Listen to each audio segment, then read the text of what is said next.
Hi and welcome back. Seems there's some issues at YouTube this evening. Noticed?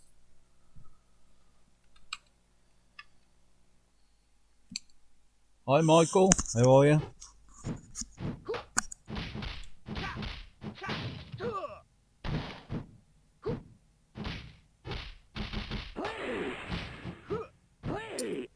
Nice. Got it on the big TV. Oh dear. I'll hide.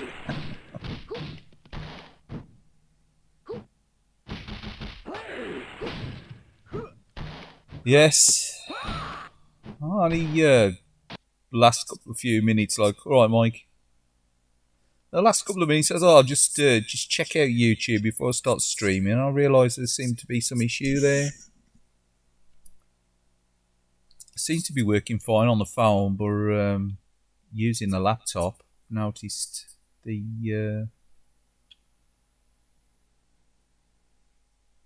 one of the bars on the side there, you know, your navigation bar or whatever, allows you to your channel and get to the edit studio. It does seem to be working, doesn't it? Strange.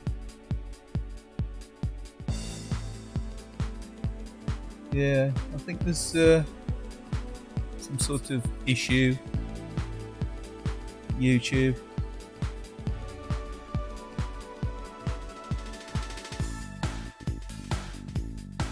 So I'm looking at the stream on my phone now, it looks alright. No. 720. I'm only looking at 720p on the phone now.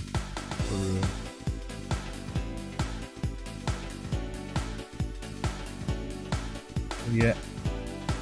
Yeah, the phone app seems fine. Yeah, I think it's actually gone to like the website through your PC or whatever.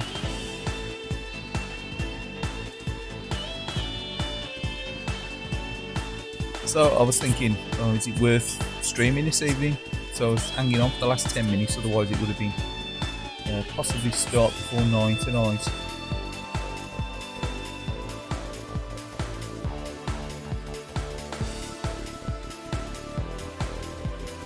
No. It's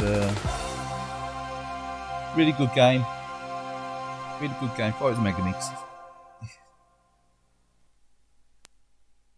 It ain't high def, sort of. Well, since I say high def, it's Virtua Fighter 2 high def, but you know what I mean. It ain't as high resolution as Virtua Fighter 2, but it's definitely got a lot more content, hasn't it?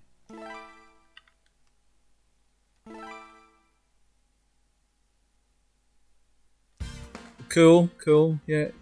To say I'm a bit late tonight because it's like 10 minutes ago I thought I'll start streaming, set the thing up. Well, say 10 minutes, it's probably 20 minutes ago now. And now I realise there seemed to be some issue there. I did unlock most of the characters on here, if not all of them, back in the day.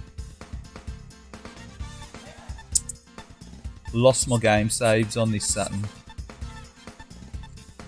Didn't back them up using a memory card or anything, or you know, that memory cartridge, and didn't change the battery soon enough, and it's lost all the game saves, unfortunately. So starting everything from scratch again.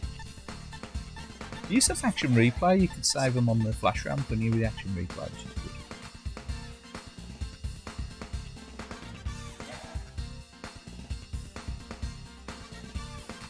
Yeah, look, I seem to get quite good reviews this game, didn't it? Turn the volume up a little bit.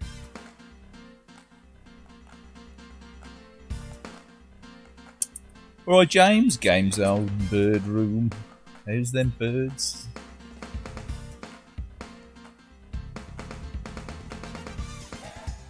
Game Zone, Bird Room. Is that you that makes that noise, or is it your bird?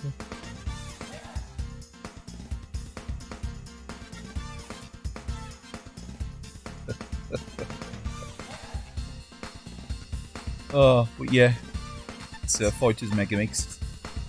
You know, can unlock all the different characters and things if you get through the different courses on this. Obviously, you know, if anyone's played this, you can unlock they're called like Bean and whatever, you know. What's that game called then? Weird Virtua Fighter arcade one. The what's it called? Got the name really. Yeah, you can unlock the Daytona car in it as well. Tell you what, we'll choose Chris Rock's favourite G.I. Jane.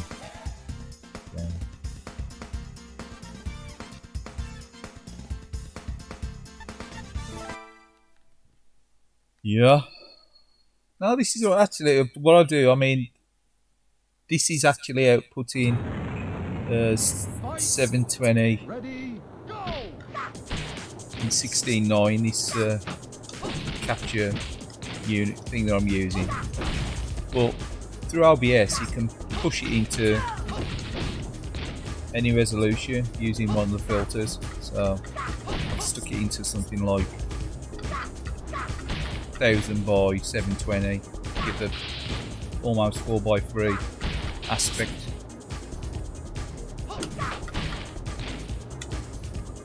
Yeah, I think they do, don't they? Damn, sort of like. Sorry for releasing the original Virtua Fighter.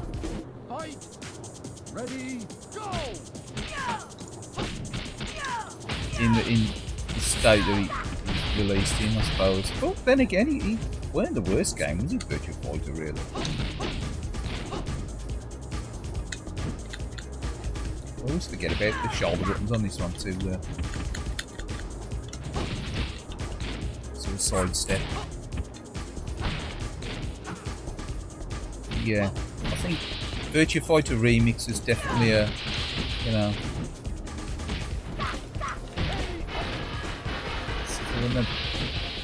an update that Sega needed to do for Virtua Fighter with those tidier graphics. Some really nice texture matte graphics, aren't they, in the remix? Well, that was really nice actually. Fight, ready, go! In the UK, Virtua Fighter Remix came with that some was it extra disc as well with the Virtua Fighter Gallery, or whatever it's called, the CG Gallery, all different characters which you could buy separate in Japan. I'm sure you still own the PAL version of that one time.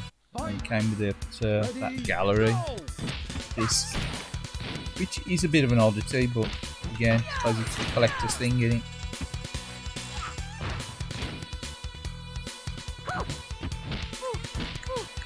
Yeah, I like Virtua Fighter, but I like Daytona back when as well. Obviously, Daytona, if you've got it on the Xbox 360 or on the PlayStation 3, the HD version Daytona, which is obviously that's a superior version graphically, but it still plays great.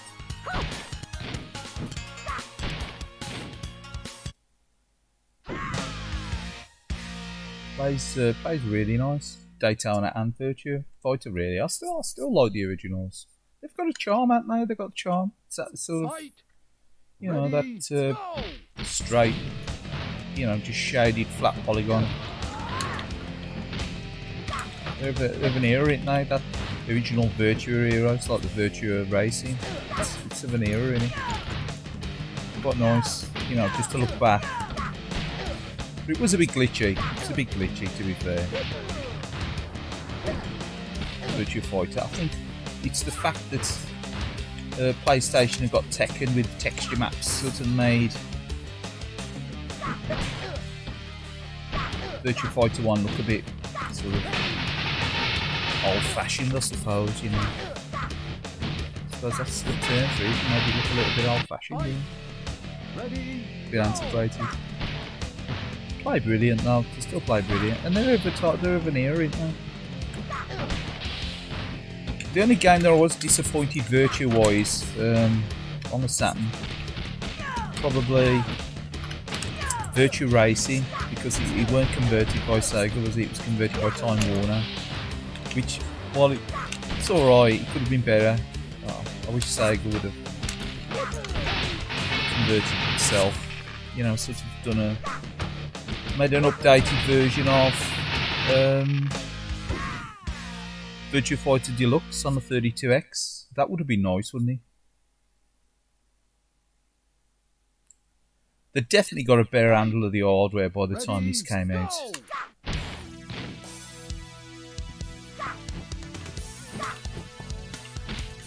I was initially a bit disappointed with this game because I was hoping that they'd use that sort of high-res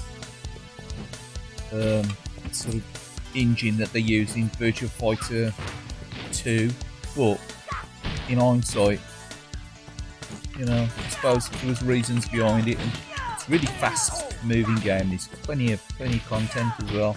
Maybe it's to do with the content as well. Fight! Ready, go! Obviously, the more high-res textures and stuff, I suppose, with such a massive like roster of characters this game's got and unlockables and stuff, it's like maybe the CD weren't quite big enough to hold all that data on there. I don't know.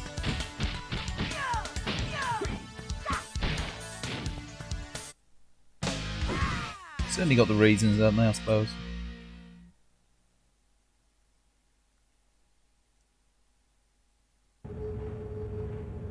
Yeah, Virtua Racing on the Mega Drive is, you know, for the hardware with that SVP chip, it's really good, wasn't it? So I've got the Mega Drive version, got the Japanese version of the Drive.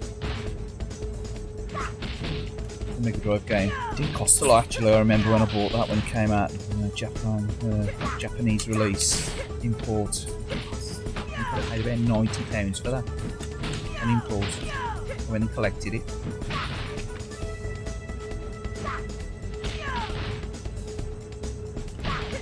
To an import seller, you know, I think I've seen Stoke-on-Trent.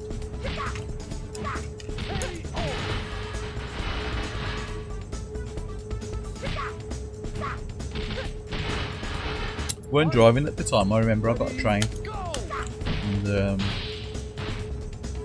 went over and picked it up. I was waiting for a delivery there at the import shop.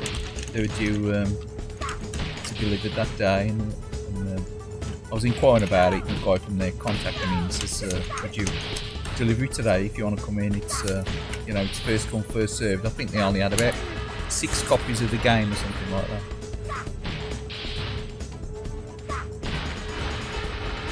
Fight! Ready, go! I remember I loved that game when it first came out.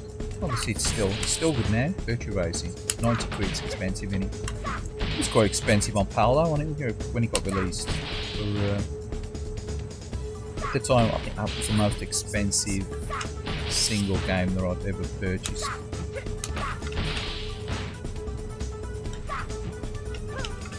It's a lot of money. And then the Japanese version I got now, I think I paid about 7 quid postage from Japan. Yeah. Console concepts in Stoke. Yeah. 70 quid for the PAL Mega Drive one. Yeah. Well, that, you know, that wasn't cheap, was it? But, Fight! Ready, go! Street Fighter Turbo was expensive as well, wasn't it, in Street Fighter 2 on Super Nintendo. They were sort of like 60 quid games, weren't they? They seem to, you know, to forget that the price of games have always been expensive, haven't they? Tended to sort of drop the prices a little bit, I think, with CD. That I think that was the claim on it with the PlayStation. They were going to release the games on CD to keep the prices down. But obviously, then the development costs increase as well, don't they?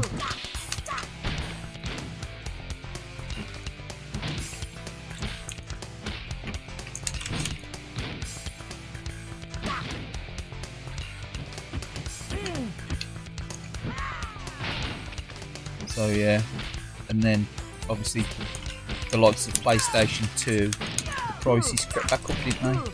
So we're saying it's the cost of development.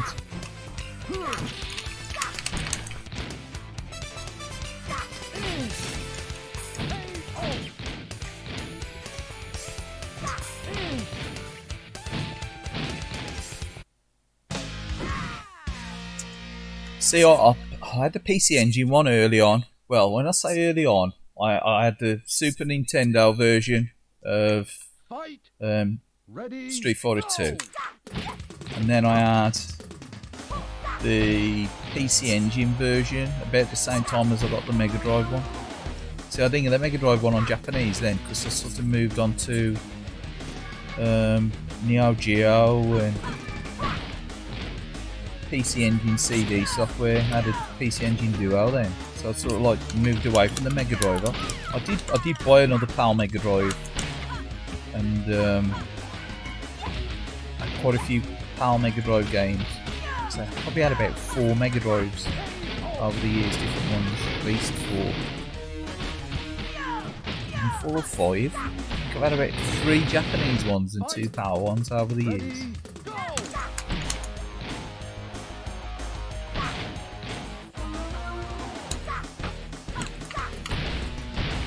But by the time that came out, Street Fighter 2 on the Mega Drive, I remember getting Super Street Fighter on the Mega Drive.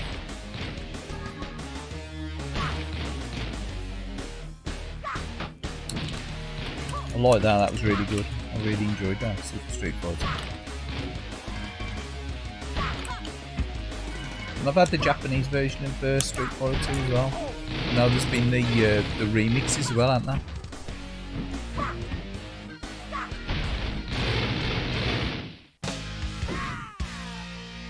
But yeah, Street Fighter 2. I picked that up on the PC Engine. When it got released as well. I think I got that from. No, I'm sure I got that. Did I get that from Teddy Games?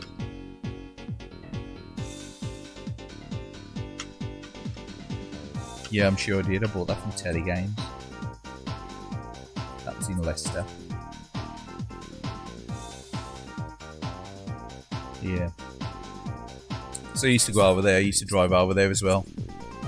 And just have a look at whatever they've got. Sometimes they have different PC Engine games and things in there as well. Loads of PC Engine games. And I had loads of Neo Geo. And I saw Neo Geo running over there the one time. I think I got Fatal Fury. It might have been Fatal Fury 2. And I was like, oh, I'd really like one of them, you know. And then there was a game store in Dudley, which weren't far from where my my mum and dad lived at the time. I think it's called Game Shack, and the guy in there, the boss in there at the time, his name was Mark.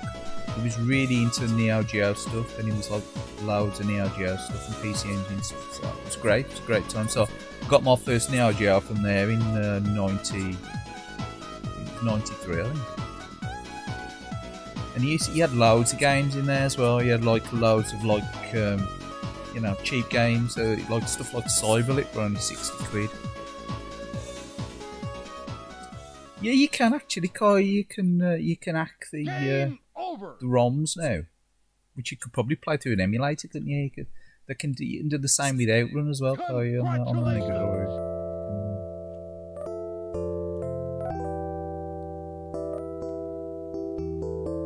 Change the colours, the colour palettes, or, you know, adjust them slightly just to, you know.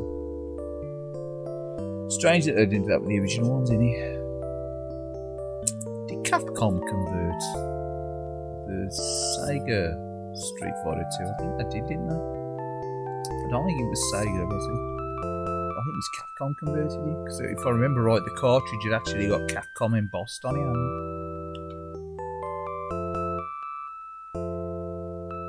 Was that shop by the McDonald's in Dudley? No, that was called... Oh my god, what was that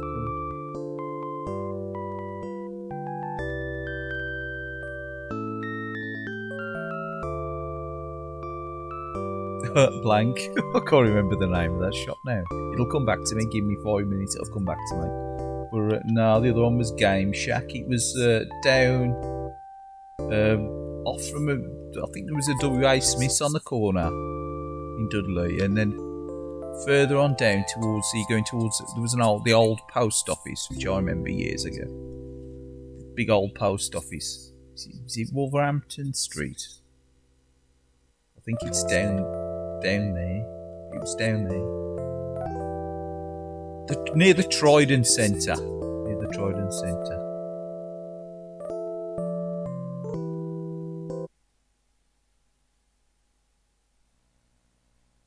Yeah, yeah.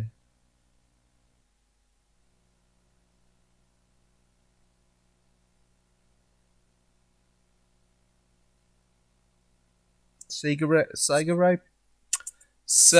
reprogrammed Street Fighter 2 Turbo, then canned it in order. Really? Did they? I don't know. I don't know that one. That's strange, innit? Because generally the Sega conversions of the Capcom stuff usually pretty good, innit? It's like Girls and Ghosts and Forgotten World, Strider, you know, they were really good, weren't they? On the Mega Drive. Yeah, even the Capcom. Sorry, what is it? Final Fight on the Mega CD. I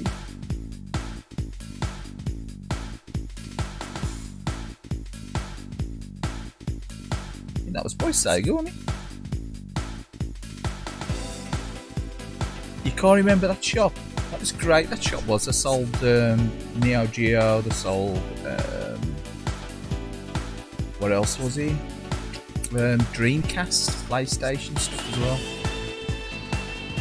I think that shop, Game Shack, was open for about 2 years, and then not long after the Saturn and PlayStation come out, obviously the boom years. Then towards the N64, when that was going to be released, it went bust. And the two guys that worked behind the counter, got the name of the guys. One name was Toby, Jason, or might be Jason or somebody. But they took over the business after they reopened the shop back up, and there's just the two young guys running it. It was really good. Got loads of stuff in there. I swear I bought my Sega Rally 2 from there, and Blue Stinger, Japanese. Quite a few bits and pieces I bought from there. Dreamcast when they got the store. But I think again within a couple of years, by the time PlayStation 2 came out,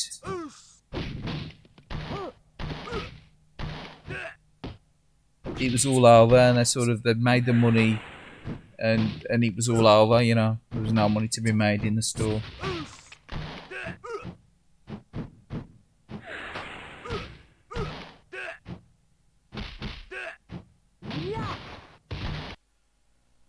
The Turbo ROM. What, the original Street Fighter 2 Turbo? Even in retro, well, I'm alright. Yeah. But yeah, that was a really good shop. Lots of like small shops. I'm still trying to think of the name of that store now. That one that was near the McDonald's. Opposite the McDonald's, wasn't it? Near like a camping supply place. Millets or something. Micro something.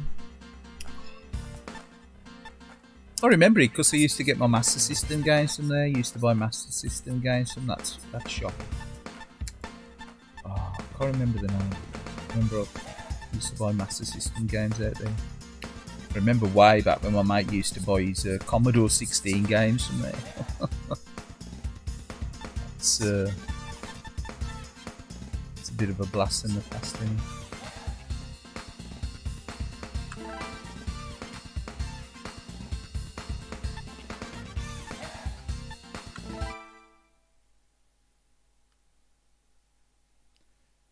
Yeah, I'll have a look. I'll have a look for that Street Fighter 2 Turbo hack. Sounds good. Fight.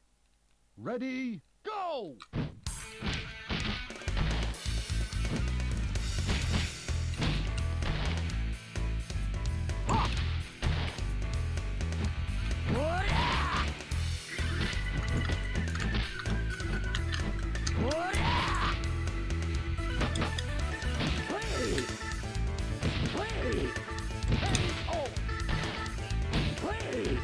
The old joypad tapping. The old grey 6-button pad.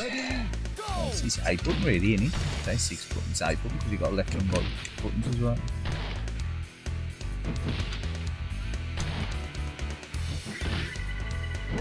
Yeah. What was the name of that store now?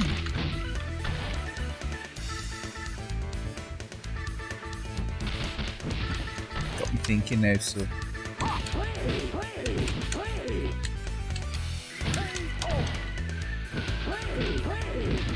Yeah, my mate used to get all his like his Commodore 16 games and stuff from there. Loads of stuff in there at one time, although they had loads of stuff. I think they lasted up just before the Mega Drive got released, didn't they? And then I think they went bust. Ready, Another one of them. That used to be a market store before they opened that shop.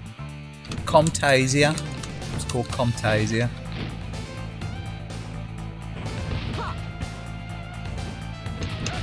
It's amazing. Yeah, you can remember that. Did you forget the name of it? It's called Comtasia. And it used to be a market store shop in Dudley years and years ago, I remember. I think it used to be the Dean Shops or whatever it was called. Not Dean Shops, was it Dean Shops? Top Shop or whatever it was called. Someone at the top of the town. The Top Shop or something.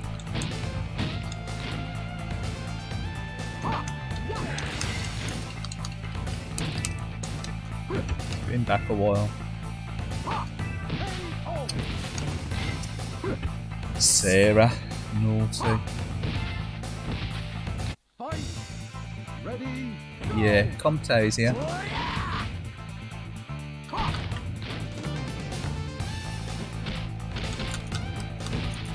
It lasts until the sold Mega Drive in there as well. So I could never use it at that time. See, by that time I sort of like buying stuff from Wolverhampton, or I was buying import stuff. I generally was buying the PAL stuff. Last time I stopped buying PAL stuff around about the time I got a Mega Drive, which would be 89. Just stopped buying any PAL stuff. They buy a PAL game for years. I think it might have been Sonic the Hedgehog. I bought Sonic the Hedgehog on PAL.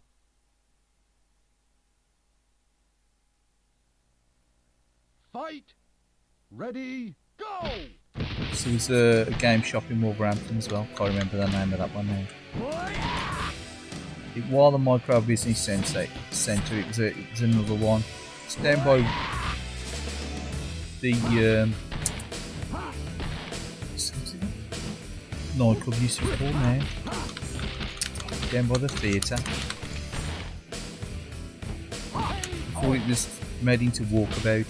It's called Walkabout.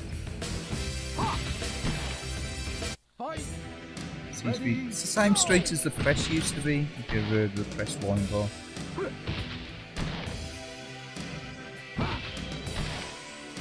But there was a great, independent game stores at that time. And they used to have lots of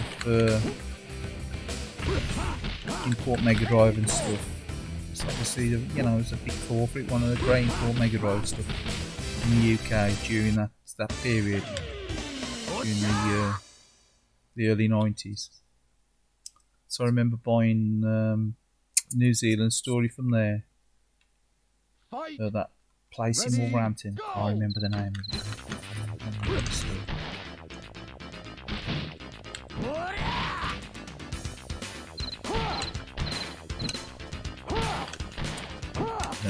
Another place was Birmingham as well. It's called Mr. Chips. Mr. Chips. Is it Mr. Chips or is it Mr. Disc? I think is it Mr. Disc? I think Mr. Chips is computer off catchphrase, isn't it?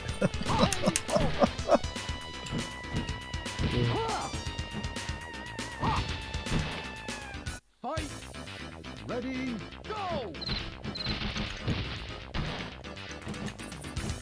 Yeah, I can't remember that one now, that place by Walkabout. Just the road from O'Neill's. Yeah, no. Can't remember the name of it. There's loads of stuff in there. It was rammed full of games and stuff. And loads of home computer stuff as well, I wanted. It wasn't just consoles, it was Amiga stuff and that as well, I wanted. Like ST and Amiga and that, you know, home computer stuff. Can't remember the name of it.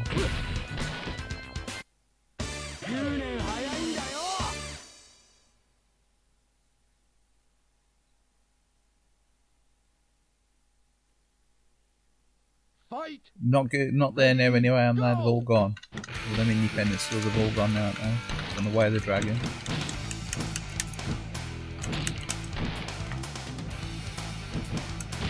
To be fair, no, it was really quiet. It was always quiet in there, wasn't it? So, you know, but you wonder how long it would have stayed open. Another World was another one in Wolverhampton as well. That was a good game store as well. I used to buy quite a bit of import stuff from Another World. That was like a rip-off of Forbidden Planet, wasn't it? Then it became sort of like a, I don't know, like an emo type of store after, didn't it? You know.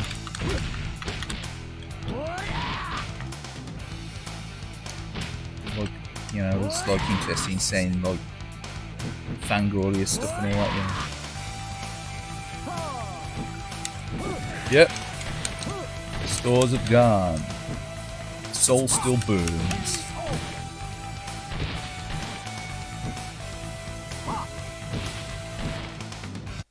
Yeah, they're all gone. Pretty much all gone. It's only for Another World still there, but it turned into some kind of like emo type shop, didn't it? You know, like Fight. that kind of thing. Ready. Go. But that was great. That was as well. At the upstairs, and that was one of the latest stores I used to go to Wolverhampton when I used to, you know, just go out picking import games and stuff for the Dreamcast and that. And then it was PlayStation 2 stuff, and I was getting a PlayStation 2 stuff. I used to have loads of stuff up there. And then it was 360. I used to get 360 and PS3 stuff from there. And then it, because that was owned by the guy that owned Console Concepts.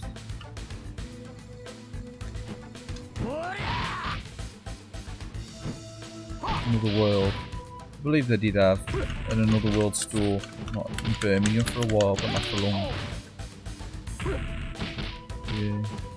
Software Caliber, definitely.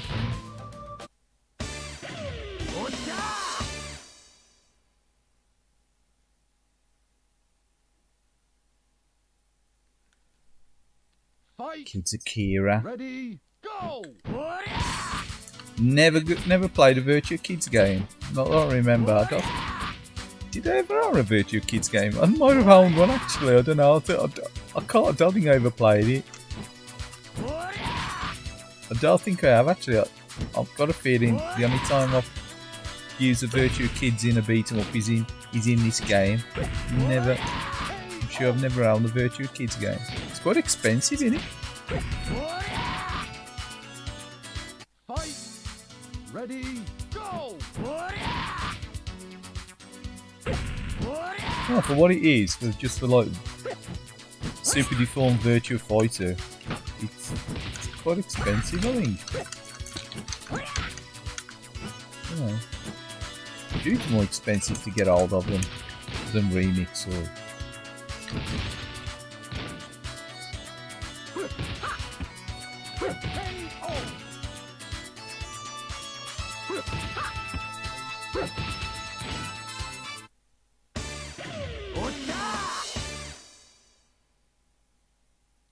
It's definitely more of a 2D monster though, on it, the Saturn than the 3D one.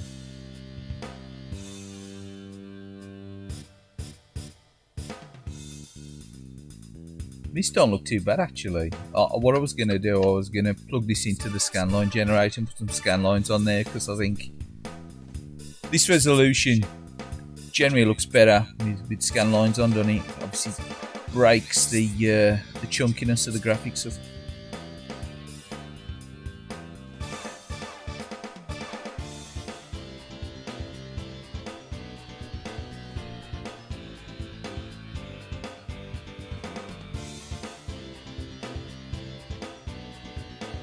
Got one of them like plug-in, you know, mini scanline generators. McBezel, or McBezel, or whatever it's called, McBezel. I think they just give that as like a generic name, don't they? McBezel. Try and buy these things, they stick a generic name on them, don't they? It's like iLink and all this, that, and the other. And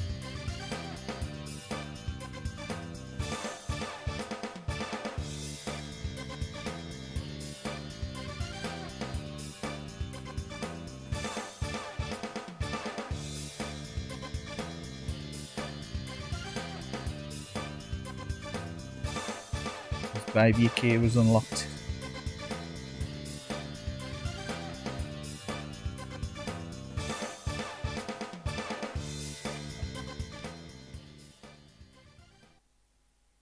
Game over. But yeah, for retro, you know, Congratulations. eBay's the way in it, really. Or car booting if you want to pick up the PAL stuff and that. But import stuff, I think it's got to be eBay on it still.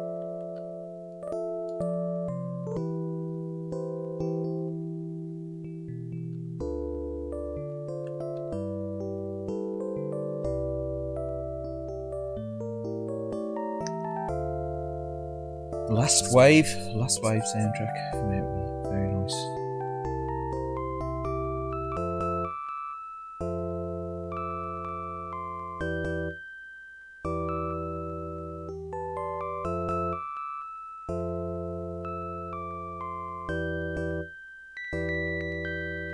Yeah, it's got some nice little touches, this game, actually. Some strange additions, obviously, with the likes of like the Daytona car being playable. And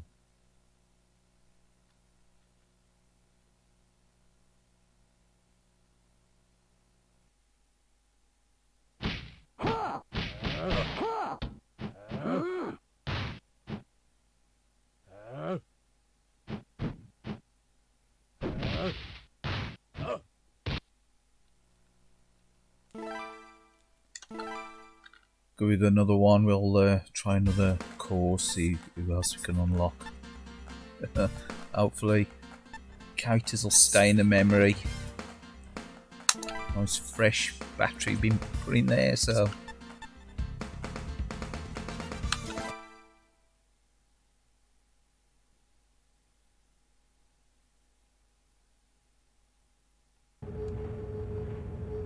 I'll put a label on the Saturn saying battery changed. Battery changed. Battery changed in April 2022. Check it every 6 months. Probably last 12 months, doesn't it? A battery in the Saturn. To be fair, I remember the last time I changed it.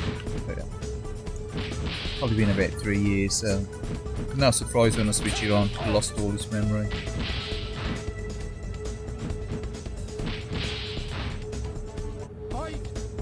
Ready, go!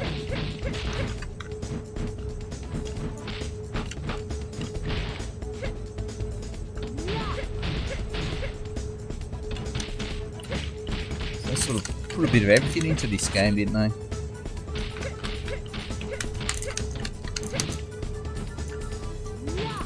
Like Virtua Fighter 3 movesets on some of the characters, and fighting Vipers with the body armour as well, with certain characters. Pretty cool.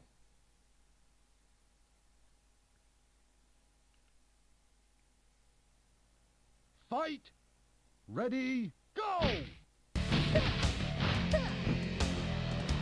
See, I've just lost the live chat on my phone.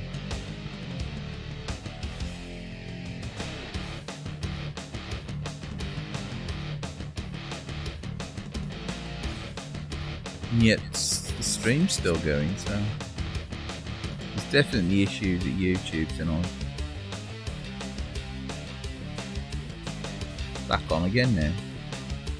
The server issue. So yeah, it's a strange one. I've had no chat at all. Just froze the chatter. So yeah, sorry about that if I've missed anyone's chats. Just noticed it came up server issue, but it's far as I'm aware, we ain't lost any of the stream, so it's gotta be a YouTube issue tonight.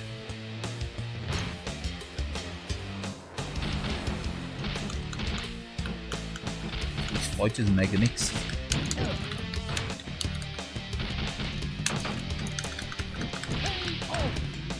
Super high res graphics. Put YouTube on meltdown. Fight. Ready, go! Ha! Yeah! Ha!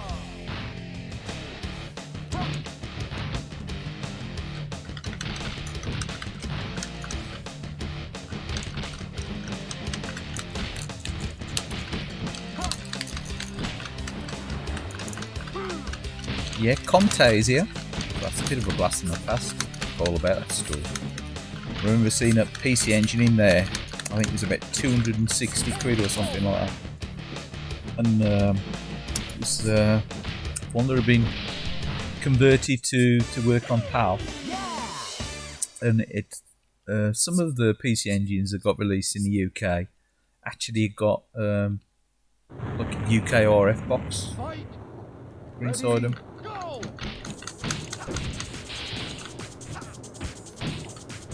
So you could actually just get a colour picture from the RF, you know, like typical, like a old school home computer style AV, you know, do the RF, tune it in, you know, to the channel. But no.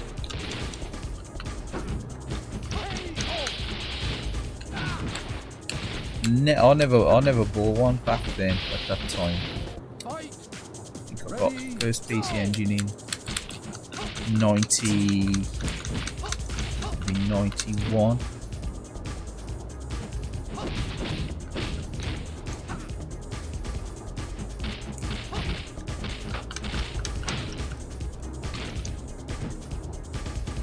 It's not long after. Oh, tell a lie. The first PC Engine I did buy a white PC Engine that came with Power Drift, and it's like one of these has got the PAL box bolt on the back. Power Drift, what was the other one? Ultimate Tiger, or Kyoku Tiger if it's called, which is like Tiger Alley, and Shinobi. Three games with it. Kept that for probably about 6 months, something like that. And then I got a Turbo Express. Bought a Turbo Express before I actually bought a Core Graphics. And then I bought a Core Graphics. Fight! Ready, go!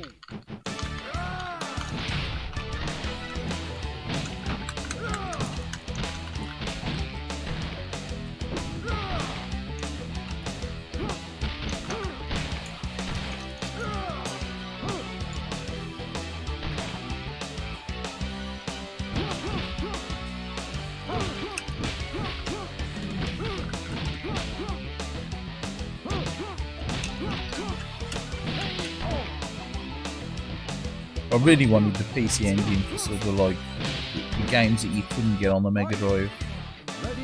Much like, you know, I wanted a Saturn for Sega games really, nothing else. So, you know, it worked for me owning Saturn. Whereas PlayStation got loads more third-party titles. They weren't just obviously Sony games, because Sony games at the time of the PlayStation were pretty poor, weren't they? They were all third-party, weren't they? The PlayStation. Really, very little Sony software released on anything, was there? I think the Sony Image Soft, I think they were called, and they released a few games on the Mega Drive. Stuff like, see, Dracula. Dracula was one of them, I'm sure it was. They weren't really great games, were they? Originally Sony, when they were Sony Image Soft.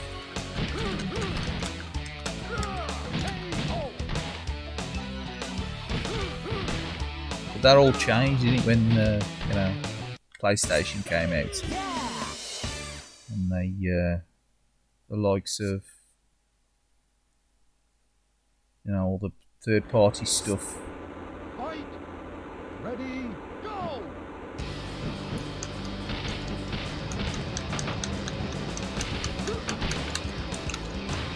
And then they were sort of buying up the software houses as well, weren't they? Like Psygnosis was one of them, wasn't it? And Psygnosis was acquired by Sony, wasn't it? Wipeout and that, what have you.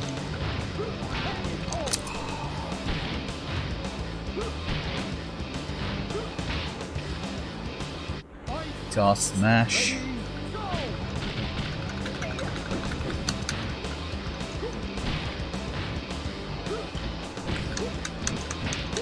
Yeah, I think the sort of popularity of PlayStation killed arcades almost as well, didn't it?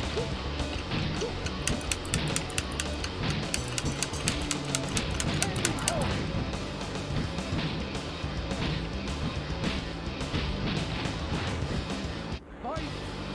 Ready, go!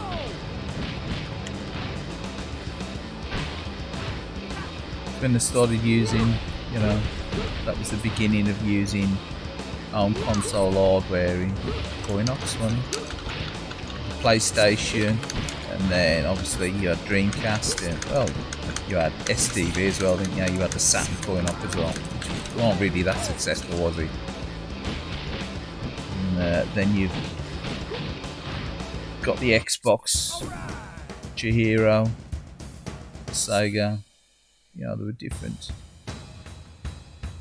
versions, slightly tweaked versions of the consoles, it's going ups, but pretty much the same, weren't they? They were based on very similar hardware, a little bit more memory maybe, majority of them.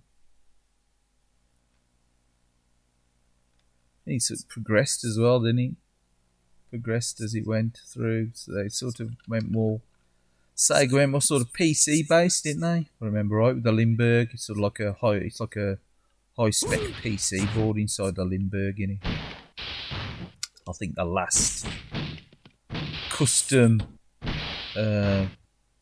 PCB for Sega for coin ops was it the Ikari board, the one that they made for, well, they will say they created for was it Pod Racer, was it Star Wars Pod Racer and Planetarius? I think it was Planetarius. Was it called the Ikari board or something? Ikari or Ikaru? Yeah. I think it was really expensive. That was like the next, you know, proper step up from Model 3. The next step up from Model 3, that one was. Sorry about that.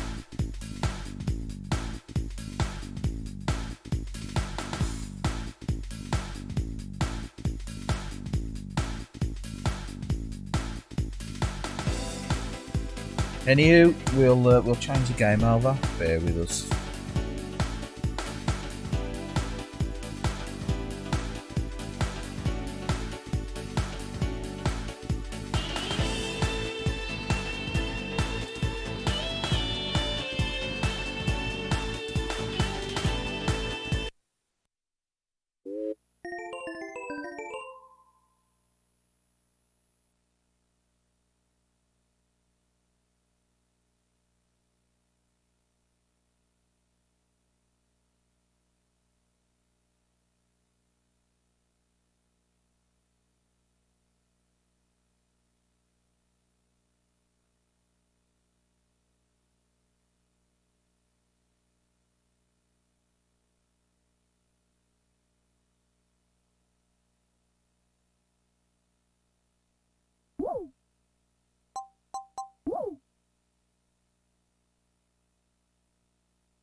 Matchy just going to grab a drink, so I'll be back in 5 minutes.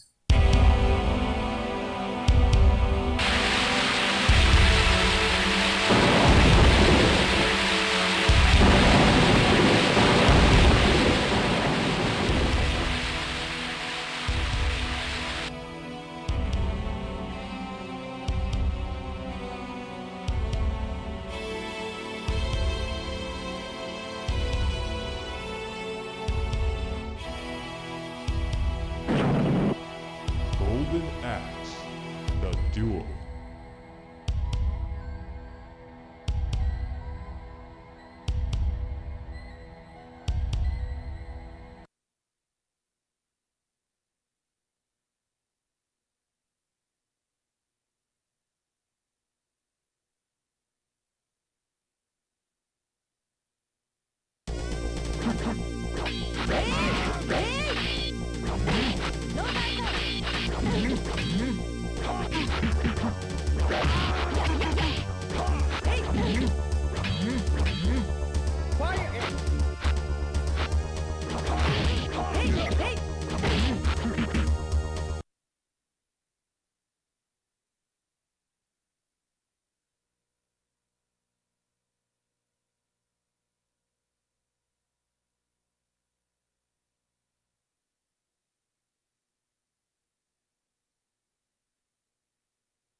Golden Axe, the duel.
Golden Axe, the duel.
duel.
Golden Axe, the duel.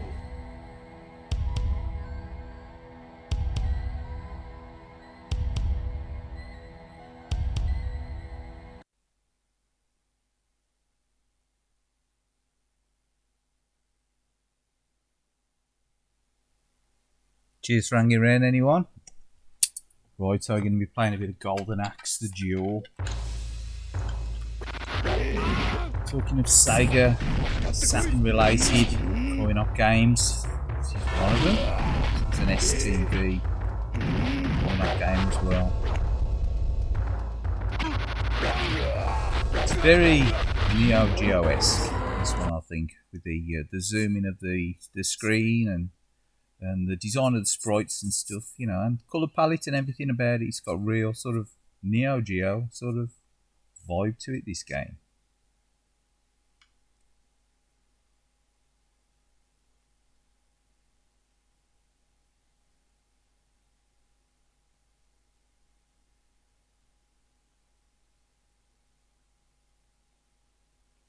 Word of warning to anyone that tends to play this game using one of these, it ain't gonna work, it won't load.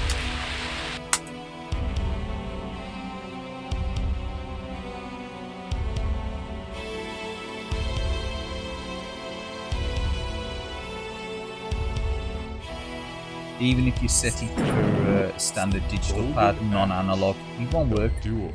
It'll refuse to load. It'll lock up on the loading screen.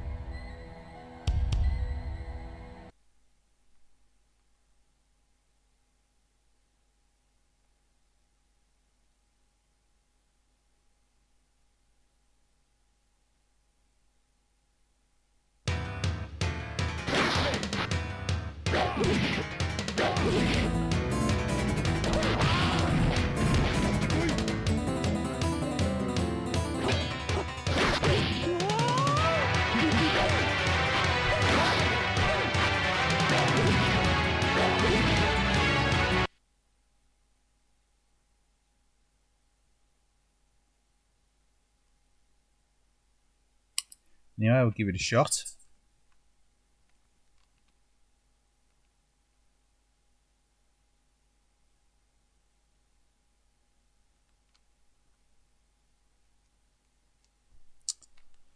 Not played this one in a while, so no idea what the moves are on this.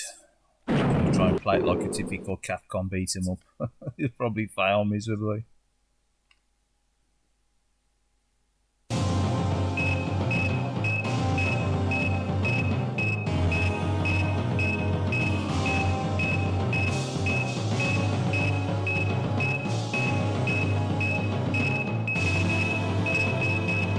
again, loosely based on Golden Axe. It's only the main 3 characters in it, really.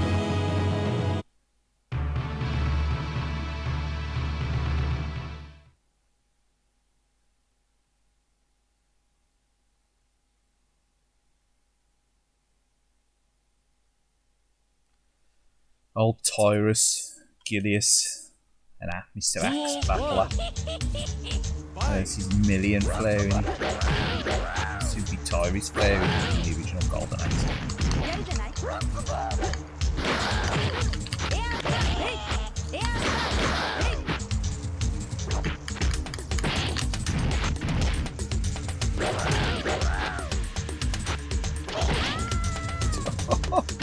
Slaughtered?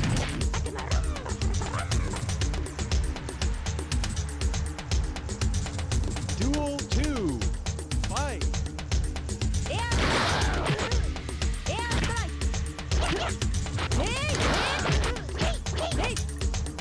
I always remember this being a fairly tough game.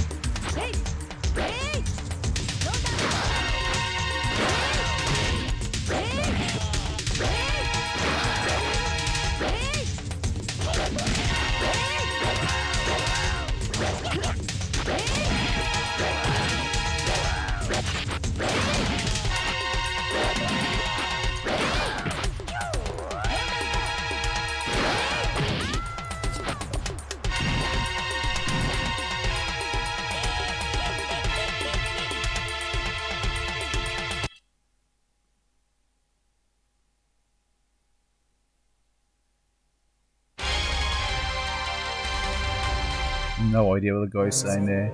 If in doubt, Google Lens it.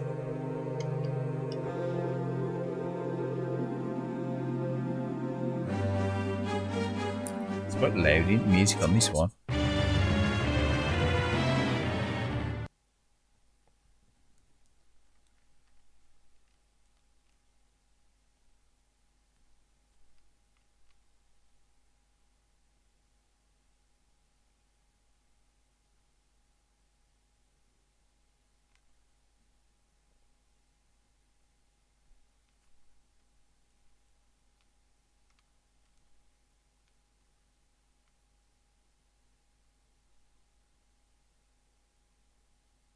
Try it again. Just try it again. Look at the options. Normal, normal, normal. Time, potion, audio, BGM.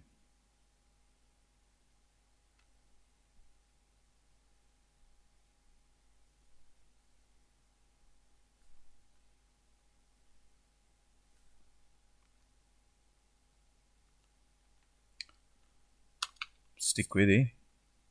Stick with that setting.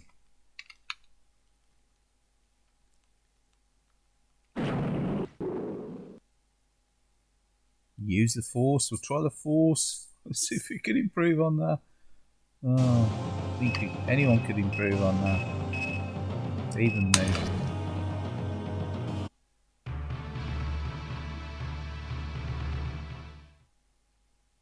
Oh, I'll pet out with any beat 'em up.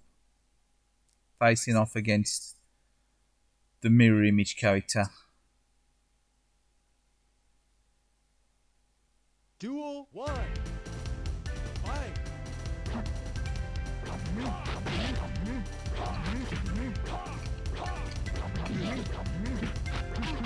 You know, it's purely a colour change. It's quite lazy in it.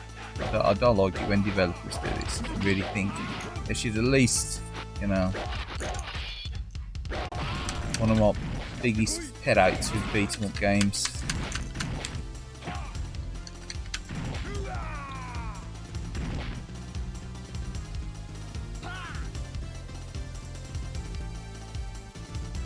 Duel 2.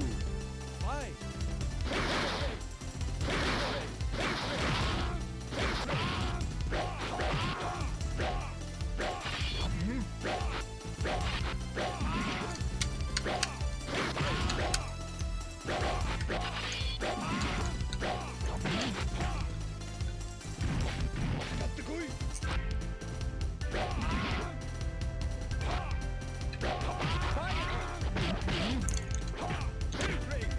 Fire!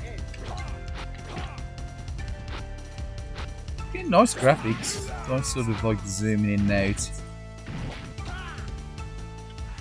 But you know, nothing amazing. There's nothing amazing here graphically. But it ain't bad. It ain't bad.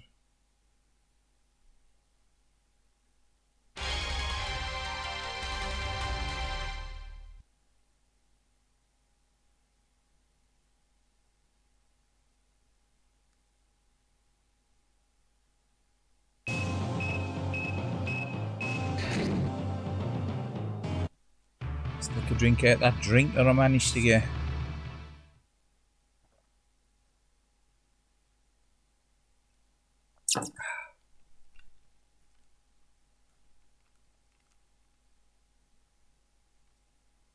Softens the pixels.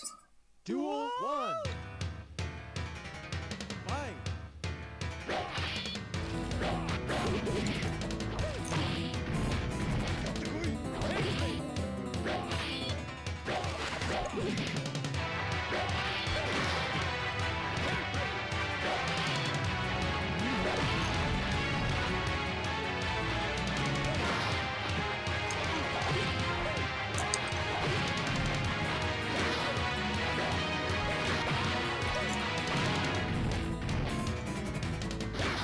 Yeah, it's a strange game, this one, really. Golden Axe. You would have thought I would have probably made some kind of like Super Golden Axe or something. You know, improved the graphics on the original Golden Axe, made it a scrolling belt, you know, belt scroller style game. No, they didn't put that there. They went with the popular at the time genre, or should I say, it's probably less popular this time of release of this game, I suppose. I mean, King of Fighters is still quite popular, I suppose.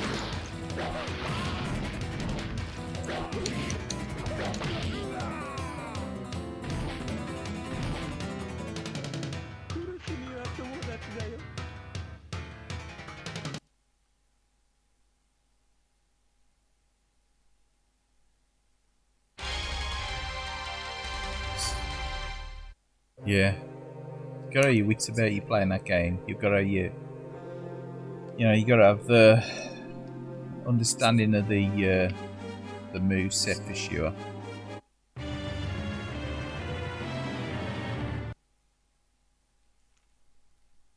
We'll play. We'll have another go. We will continue. We will continue to play on, play on through the defeats.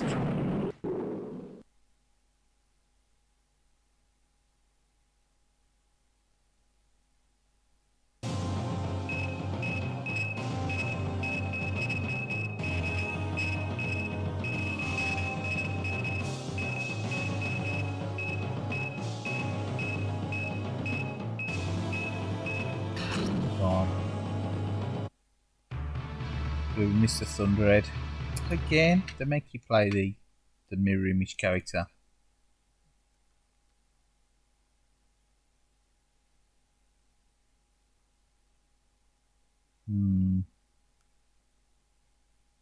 Duel 1. Fight.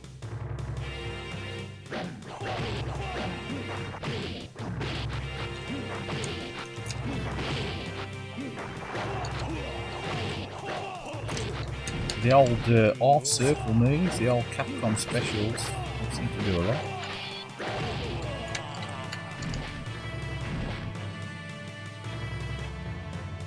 Duel 2. Fight.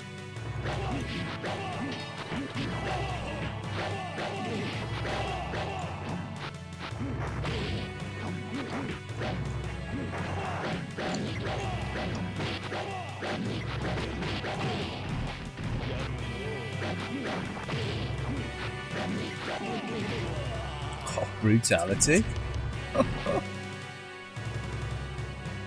Oh, yeah, that was brutal. Next. Yeah, if that was going up and I'd be playing that, I'd be like, yeah, next.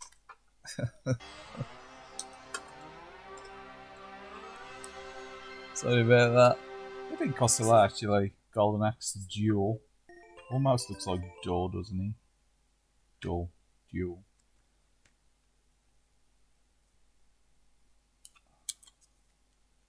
But it's alright. It's my favourite. It's my favourite Saturn game. It's alright. Super cheap to pick up. I remember I think I only paid about £10 for it, something like that. No spine card or nothing special, you know. Right. Let's play something a bit more Sega.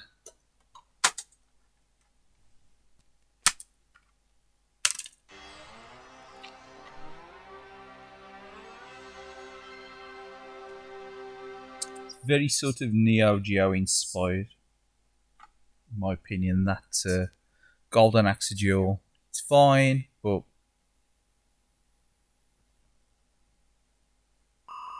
he ain't gonna win any awards, is he?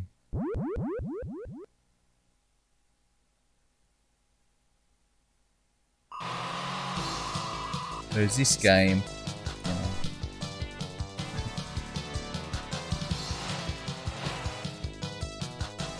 It's sublime, really. I love this game.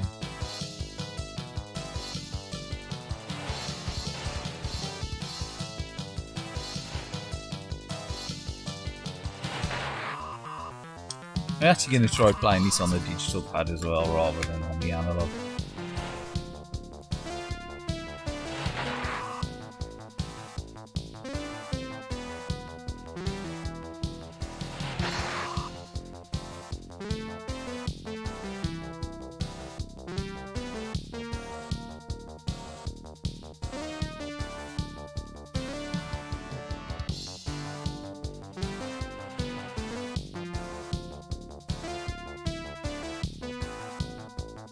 This is the Japanese ages version as well, not the dodgy pal version.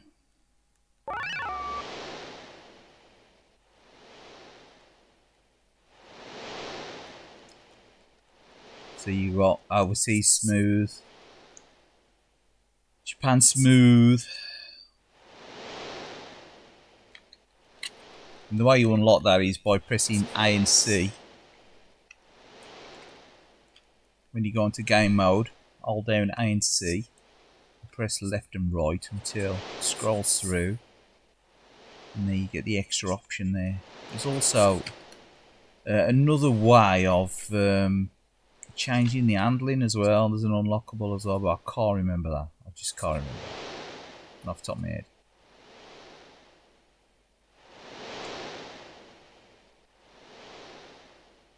Go on, we'll play overseas smooth, which is the Western version, smooth West version.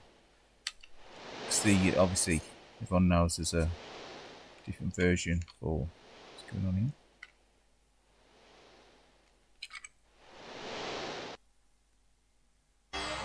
Since you've crapped out, that's strange.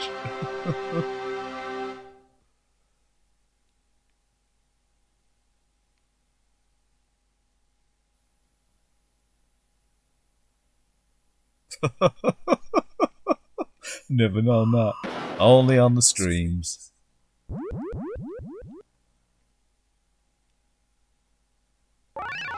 we'll try it again.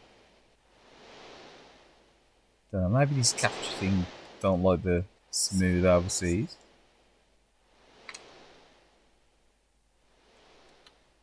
It's working now though. That's weird, isn't it? I wonder why that crapped out.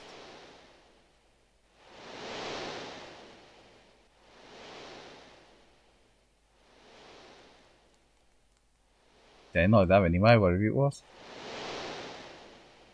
Splash wave. Get ready. Splash wave.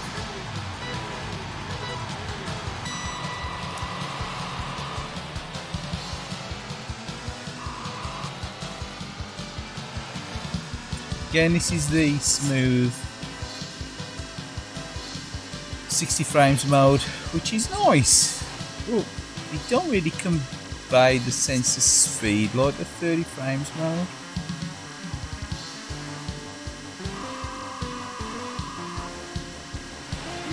Yeah, Suzuki was right when I look at this. While it looks nice, it just don't look as fast.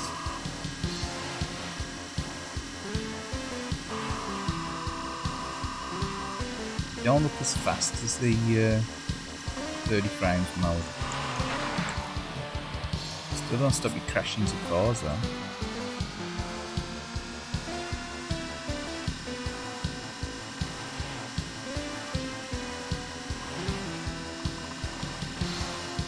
Just look nice and smooth though. We were. So. Checkpoint. You know, I do like the smooth version on the Saturn. It's, you know, it's the arcade 30 frames one that I usually go back to play. It looks quite nice though, this does look nice.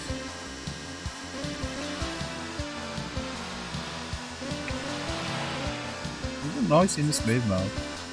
Just don't look as fast, you don't really get that sensation of speed here.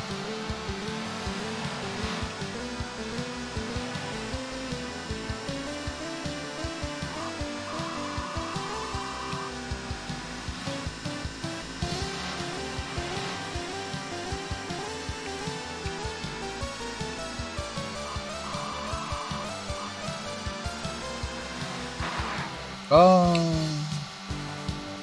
crashed.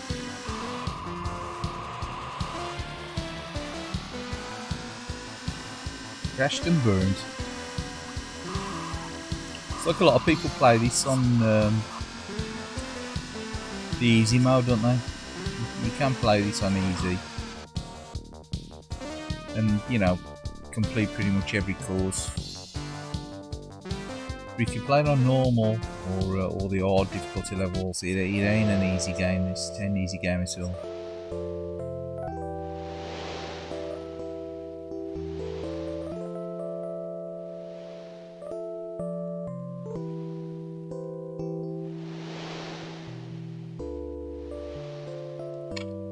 Just bear with us a second. I'm just going to reset stream.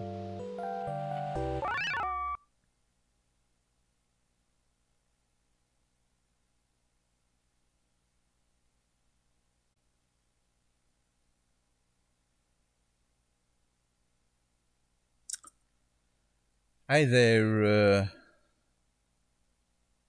8-bit SNK.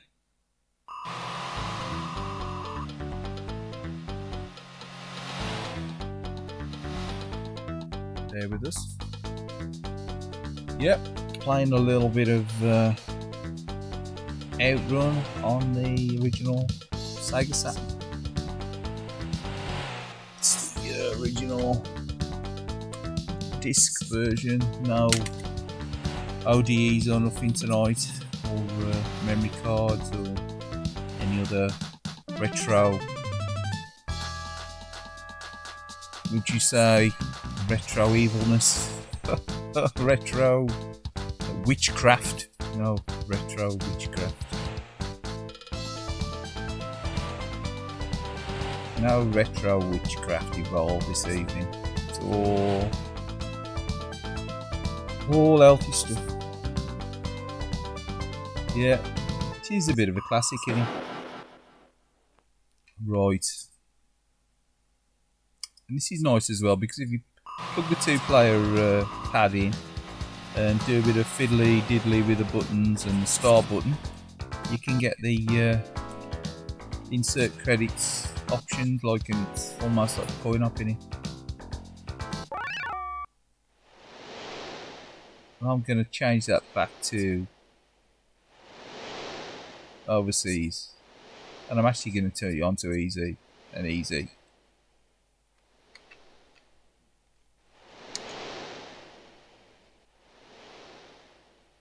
Get ready.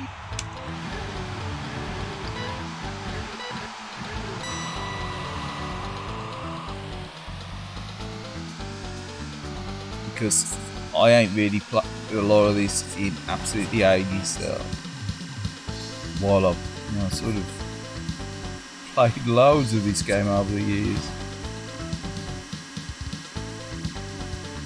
To be this rusty takes ages.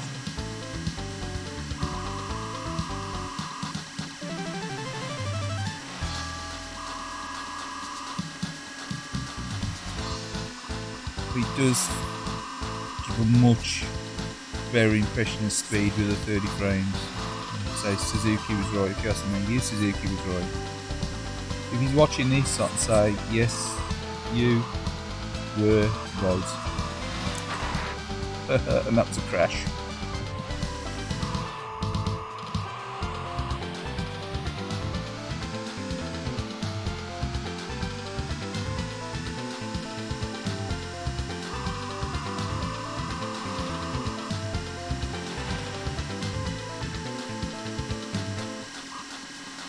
Yeah, it's a brilliant game, this one. Really like Outrun, the original arcade version. It's pretty much the same game as this. Obviously, you ain't got the thrills of the actual cabinet. And the old shaky steering wheel and the like.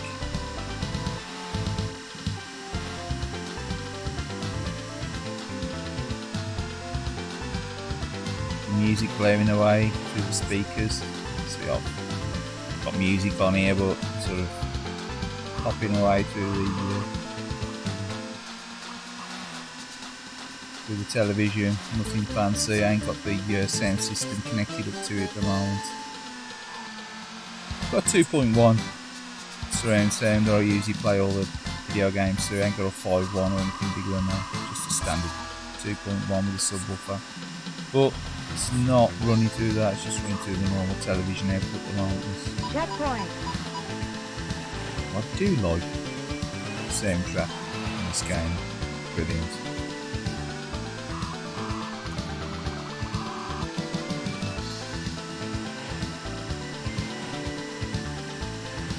And you can play it through emulation as well. They're coming up now with pretty close RDNE sort of issues with the emulation if you want to play this through emulation nowadays.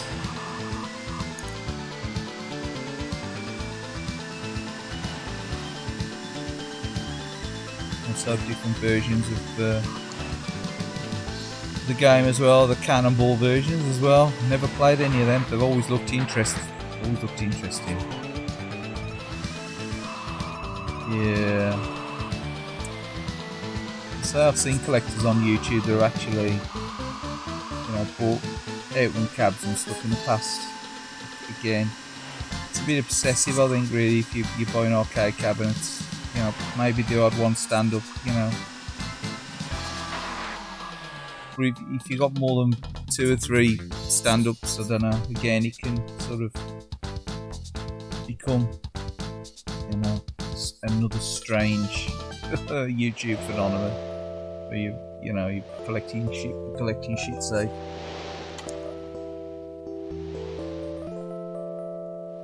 But yeah, I've seen channels in the past on here on YouTube, and have sort of like gone balls out to collect coin-op stuff, and they've all gone the same way, really, pretty much. There's a couple that have still got coin-op collections, but obviously they scale them down.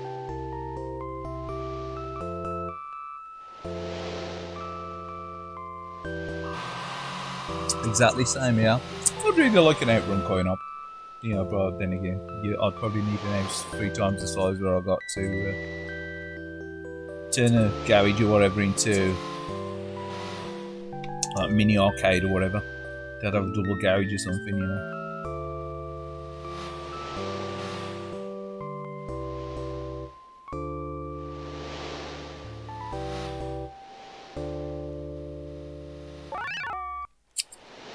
Let's try to improve on that. Get ready. Splash wave.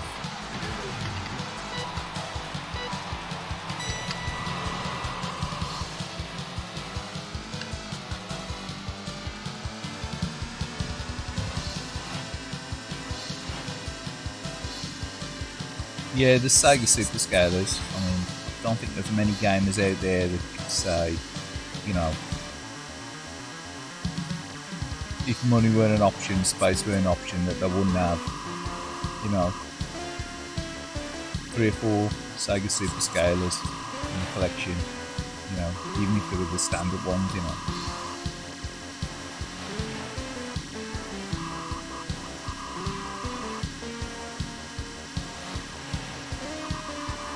But yeah, like you have to burn a 2-1, outrun 1, space area as well, maybe. And then you've got the likes of Angon, Super Angon. And then you got monsters like Galaxy Force, Checkpoint. Howdrift. You know, they were sort of they're in their element, weren't they? Sega at one time with the old Super Scalar technology.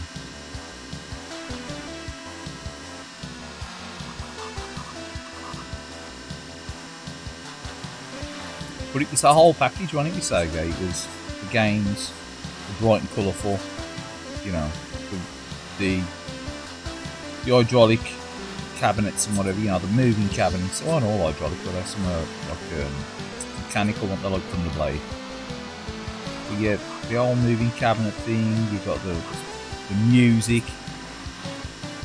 It was all, you know, it's all part of the package, wasn't it, with the Sega coin-op sound. It's all linked, wasn't it? It was an experience in itself, something that you couldn't get at home, could you? You could not get that at home. You know, even 10 years later, when they released this on the Saturn, it weren't the same as standing at the coin-op and playing, you know, that game with that steering wheel, with that music blasting out at you. Stereo, you know, it's really, you know, in your face, wasn't it?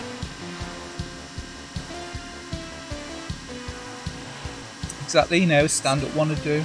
They've got these one-up things, haven't they? But again, I ain't a fan of the modern repro coin-ops, the one-up things. I ain't.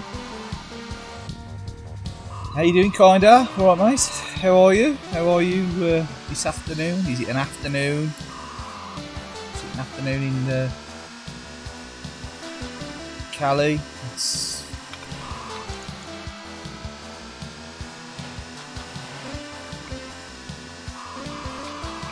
what are you? 9 hours? Is it 9 hours of you? 9 hours.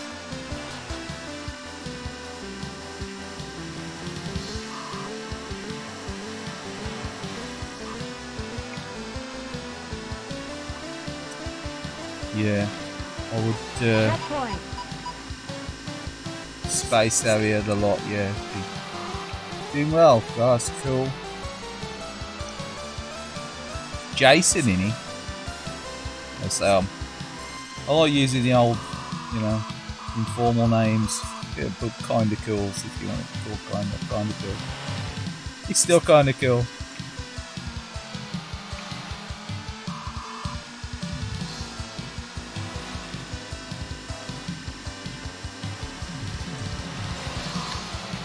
Yeah, boxed in. What are you supposed to do there?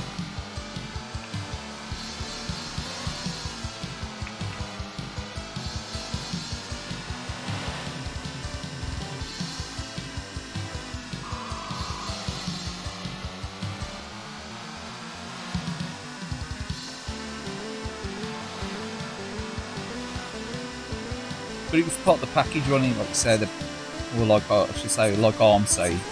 As I'm sitting here talking to myself.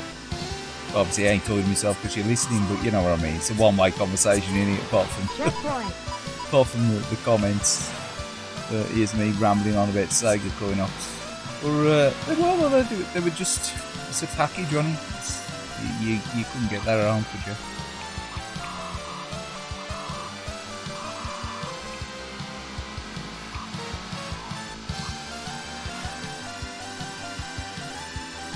So we're on the real deal again tonight. We're using RGB to HDMI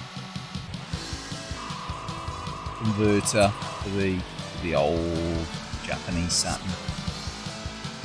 the old disc software. No ODEs or nothing. It's all running off the old optical drive.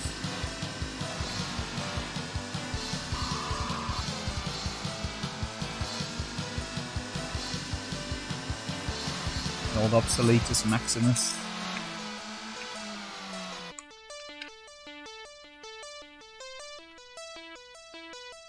I did change the traffic to easy. It's still rock hard in it.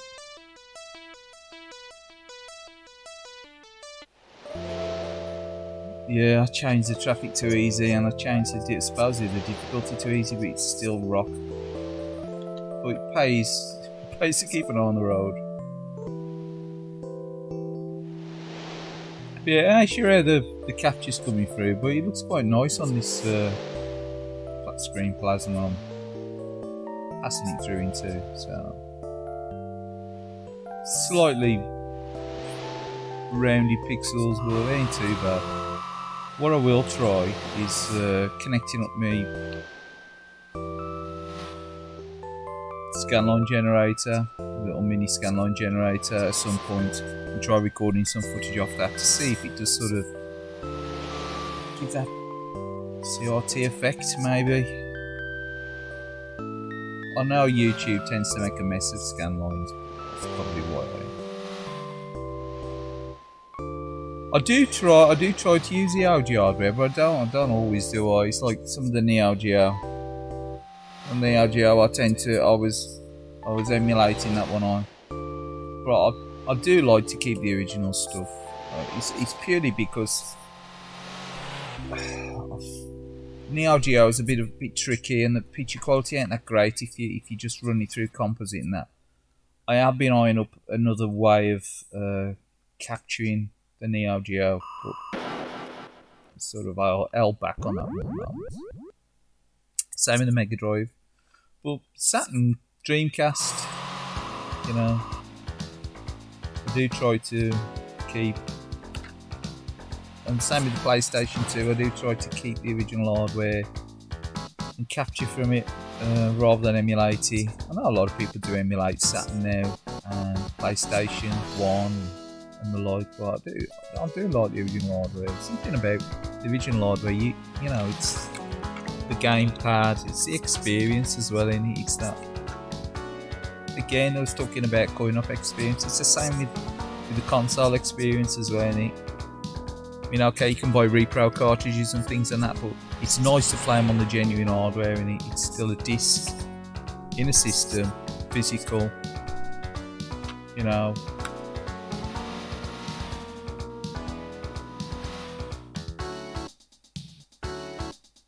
It does make games look darker, doesn't it? Sometimes it tones them down a little bit too much. But with the scanline generator that I've got, you can alter the RGB intensity of the scanlines as well, or you can turn the scanlines off and actually use it to change the RGB quality of the image as well, so it can give you that sort of slightly like is it like sepia kind of look, almost, you know, like a CRT style colour, because you sort of lack that with a flat screen, don't you? Like flat screens. Anyway, we'll play this again and I'll stop waffling. Still love CRTs though, in all fairness. It's just such a shame that, you know, that tech's obsolete now, innit, you know. Get ready.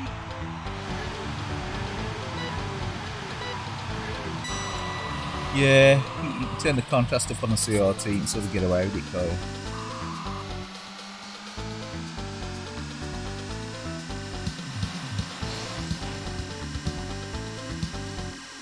Yeah, I mean,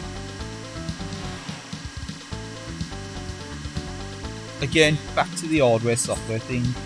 You know, I'd love to have own every game that I've got. You know, have the, you know, the official, legitimate, legal, whatever you want to call it, licensed version. I do try to just get buy licensed versions, even if I don't play them. You know, it's like the Retrocade was officially licensed. by Capcom and Irem and Technos and whatever. So Arc System Works now, Technos for the likes of Double Dragon and Data East for Bad Dudes. But again, it's licensed by them. But you usually want to use a retrocade. I'll probably be running it through RetroArch because the emulation's better through RetroArch. Even though, you know, to me, I feel, you know, I bought that system. It was officially licensed, so you know, you decide to tweak it so that I get a better experience out of it.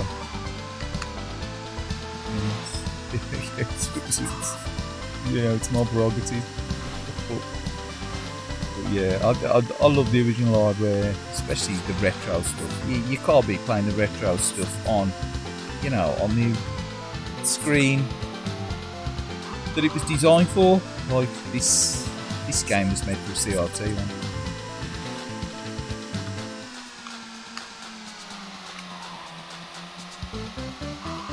Much like the Mega Drive, Super Famicom, and the likes and earlier, you know, right up to, you know, past PS2, you know, the Wii was probably the turning point, on it, and the 360 for flat screens.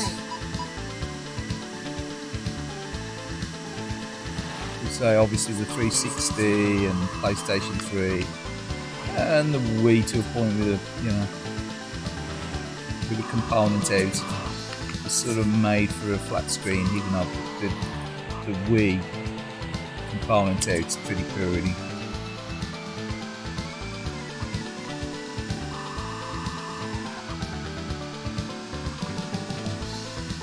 It's quite fuzzy. The Wii U tends to sharpen you up a little bit if you're playing Wii games with backwards compatibility, but I do like, if I have to play the Wii and I'm playing like old school style games, which is very rare, I'd rather connect up to the CRT and play these, you know, through RGB and SCART.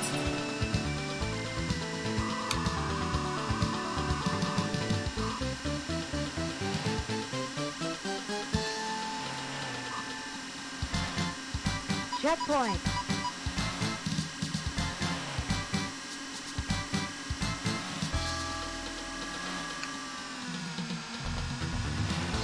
See, a lot of people just collect the hardware, don't they, and they ain't to bother about the software. But I've always liked the original software as well.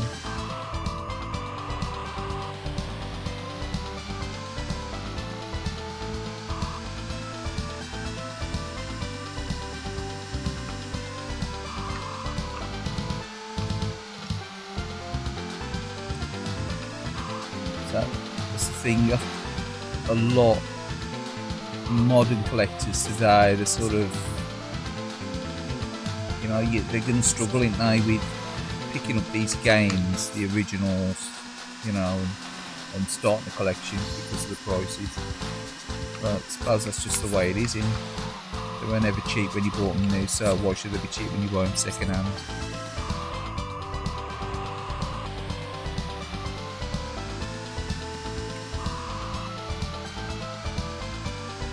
Not so good. That wasn't so good, was he? Exactly. I'd rather own 4 systems or 5 systems with 50 good games than 3 systems with 500 games. And again, I would rather, ideally, if I could slim my collection down and I could have pick 20 games for each system that I've got, which I've got pretty much most systems that I'd ever want.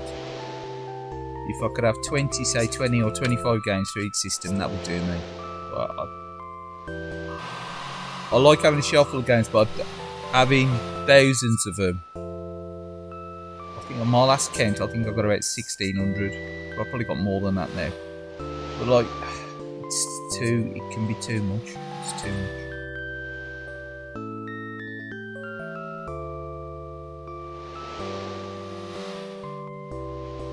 You can have too much choice.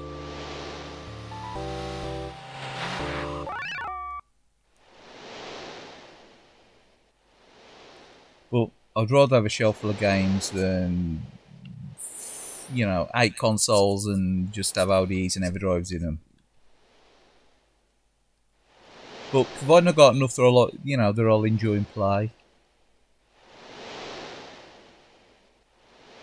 Everyone's got the favourite games, haven't they? I think everyone's got the favourite games as well. And they always come back to the favourite games. Yeah, you can have a collection of, 300 games, but there might only be 10 or 15 games that you play regularly and you'll enjoy. That I wouldn't say you treasure, but they're your favourites. Pretty much like movies, really, isn't it? But again, it's all a personal choice, a preference.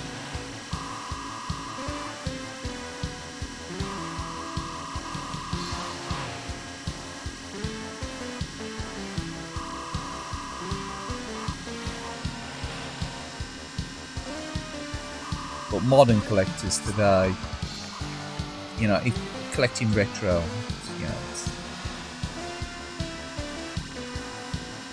it's expensive, isn't it? It's expensive. Unless you go for like I did when I was collecting in mid 2000s. Obviously, you collect the systems that are just sort of on the way out, as to say.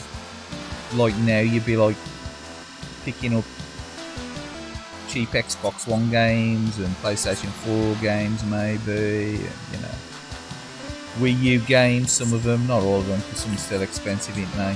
But that kind of, you'd be picking up those games for your collection because or I'd sort of already realised over the years that in another 10 years' time, those games will become a lot rarer and more desirable and less easy to get hold of.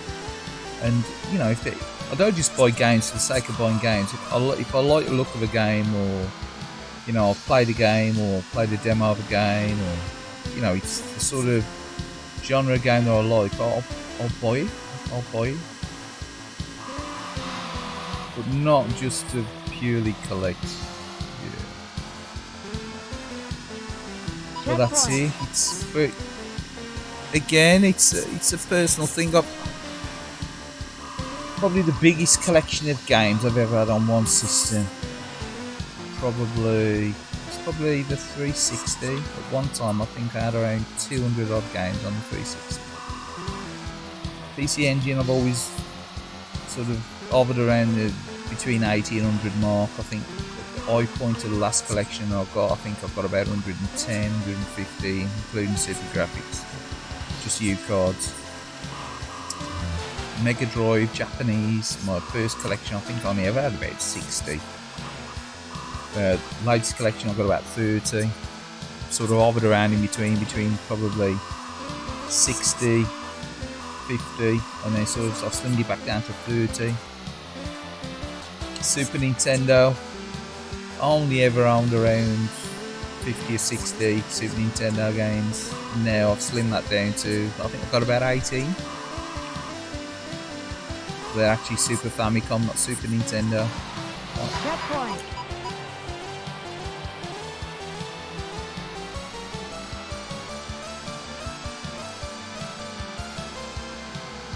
.360 now. I think I've probably got about 160, 170, something like that.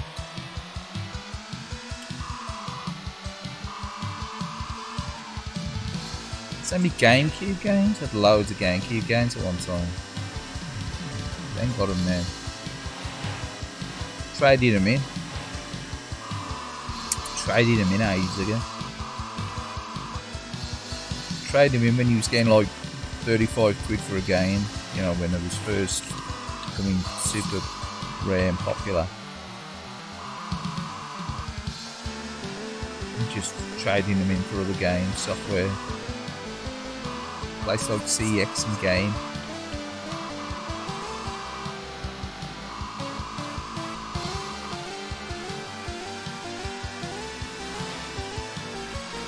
and run out of time again.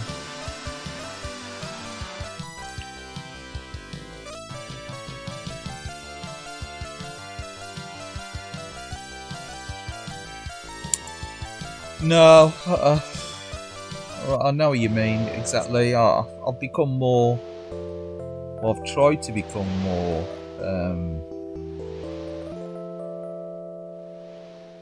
What's the term? I wouldn't say cheapskate.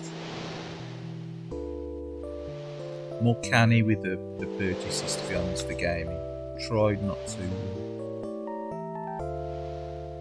to spend too much money on games recently. Past, 6 years or so. Definitely sort of realised games that I want to keep and games that I don't want to keep, and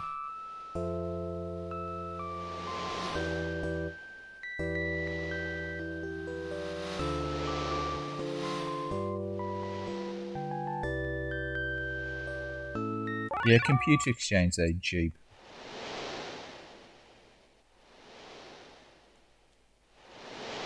You can pick some stuff in the likes of Computer Exchange up cheap. Stuff like, if you're looking for 3DS games and stuff, or DS and stuff,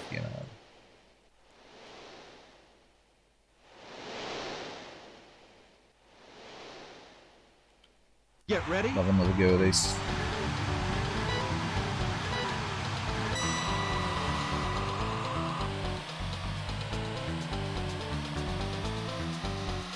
Change the gear too early then.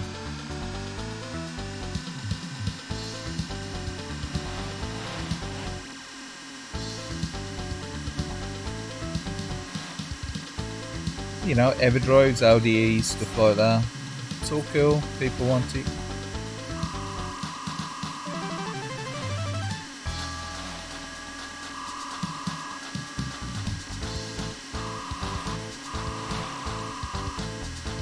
But I do like the old physical media thing, Oh, each of their own. So I absolutely love the idea of paying for a download.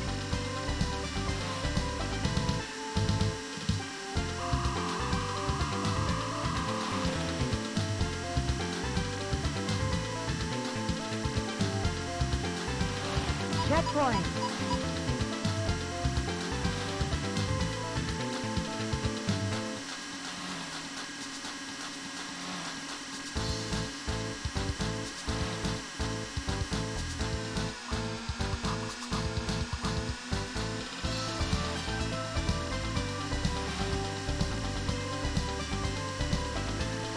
The only time I've really downloaded games is when that's been the only means available for picking a game up.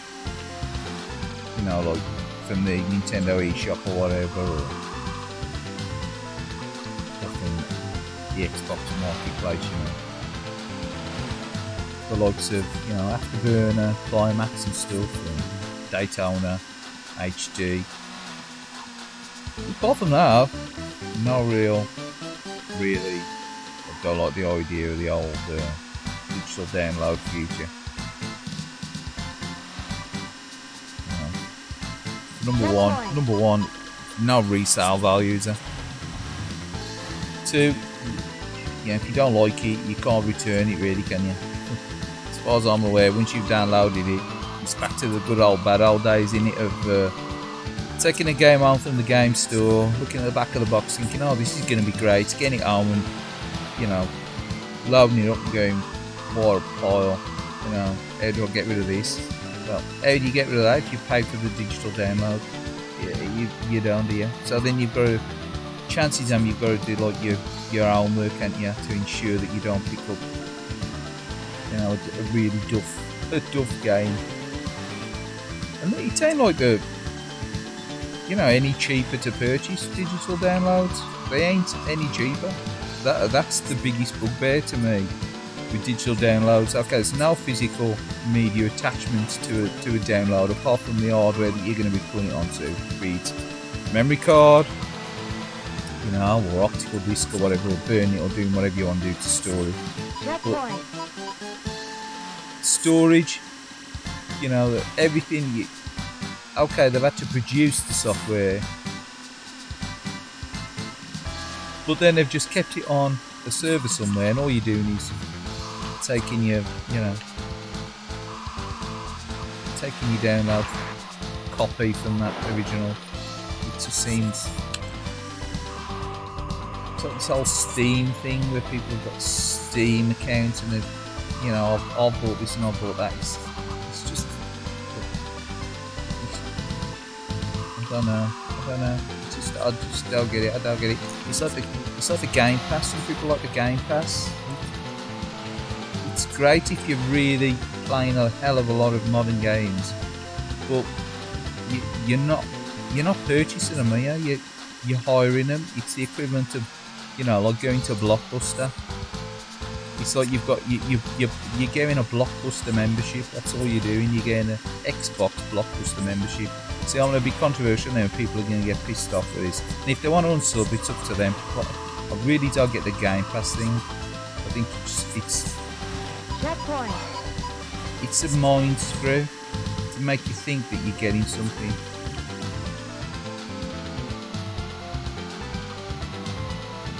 You're literally just hiring the damn things. You ain't worth jack shit.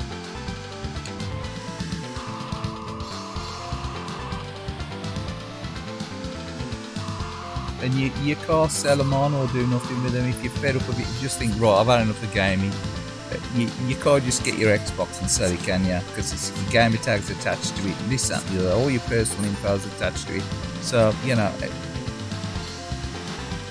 you might have spent £3,000 on download games, but they ain't worth jack shit at the end of the day, mate. Once you've called it a day, it ain't worth jack shit, is it? And is it you that's going to be calling it a day?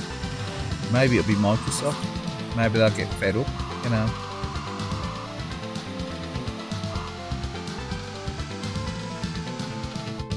Unbelievable, that's right up to the checkpoint.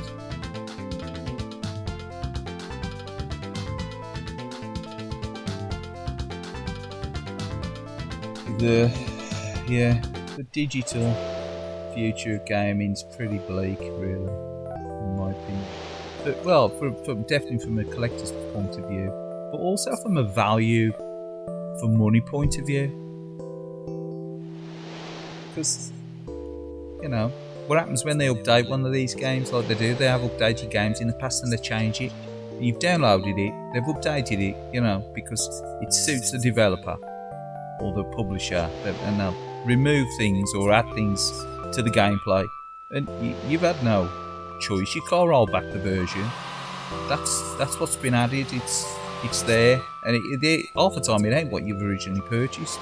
Things have changed, and it's, you know, suck it or leave it, you know.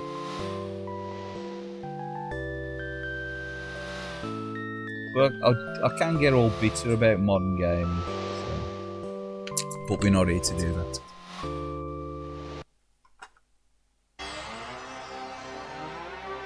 But yeah, I'm not a big fan of digital. You might have gathered that. I think anybody that invests heavily in digital is a bit of a mug. There you go. But that, not unless you know, if you're gonna play them in the even now, you know, fine. But if you ain't gonna play them in the even now, yeah, I think. If you're like a retro gamer and a modern gamer, and you're trying to keep up with both, you're just throwing money away.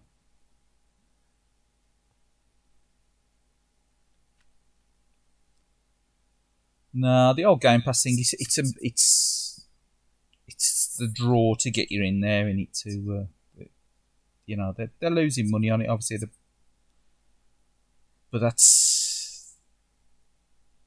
they want to remove the investment requirement for physical media, don't they? They want to get rid of that completely because, you know, burning those discs, making those, you know, inlays, all that packaging.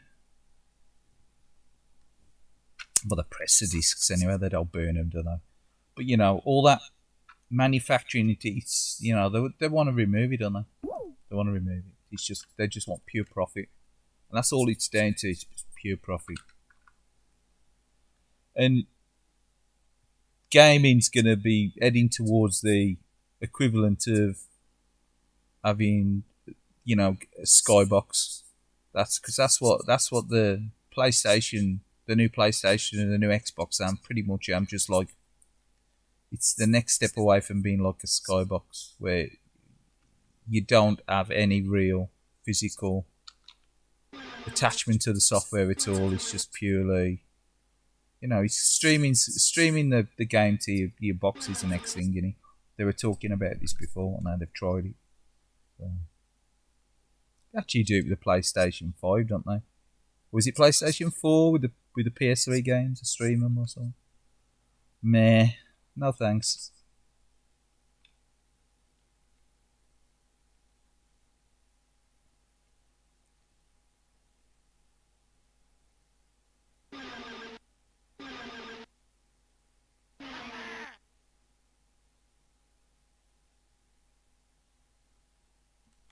And the volume up on this one, it's a little bit quiet. Turn my volume down, the game volume up. Exactly, it's a service. I was told. How long ago was it? About 15 years ago by the MD, the company I worked at. He's saying manufacturing sort of, you know, it's on the way out. The future of industry is the service industry. And I got to agree with him, he was right. You know, the guy was a dick, but he was right. He was right.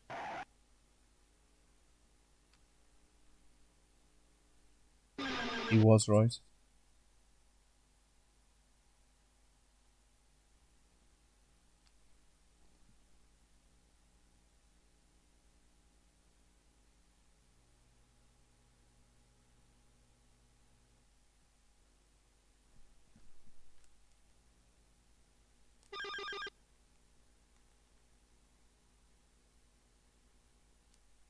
Welcome to our exciting circuit. Do your best and good luck. I do like this version.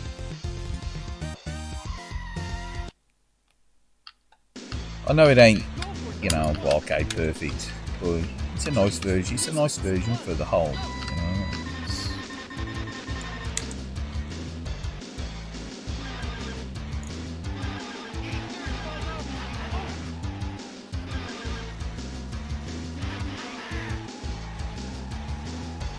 Probably goes the other way as regards outrun. The center speed is probably too great in this game.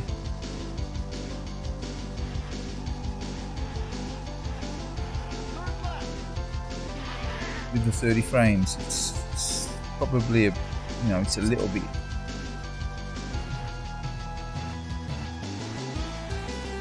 too quick, if you know what I mean. It's less, because it ain't quite as smooth as the arcade 60. It does make the gameplay a little bit more difficult. It's definitely a bit choppier, but it's like speed seems immense on this game compared to the corner.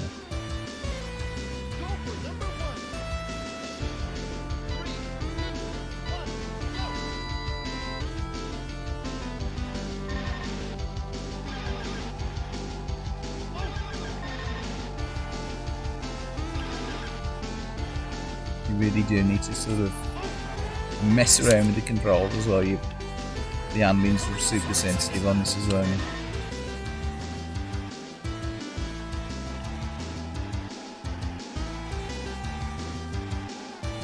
So this is another game that plays a lot better with the analog stick actually, this one. It's playable with a pad, but better with the analog stick.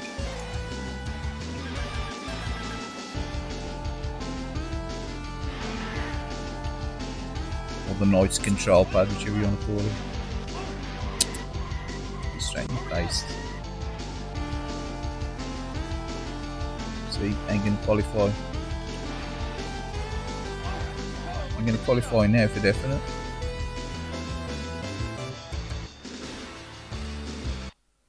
Dreamcast one. Dreamcast version of Power Drift's pretty good, I think.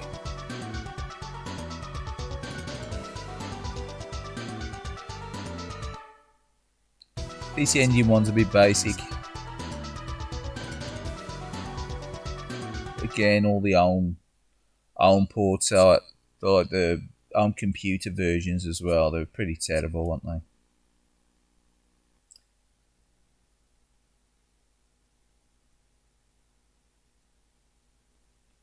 But this same test BGM select on. Welcome to our exciting circuit. Do your best and good luck. Yeah, Dreamcast got a decent version. Go for number 1. PC Engine version's okay, really basic 3D, very jumpy 3D.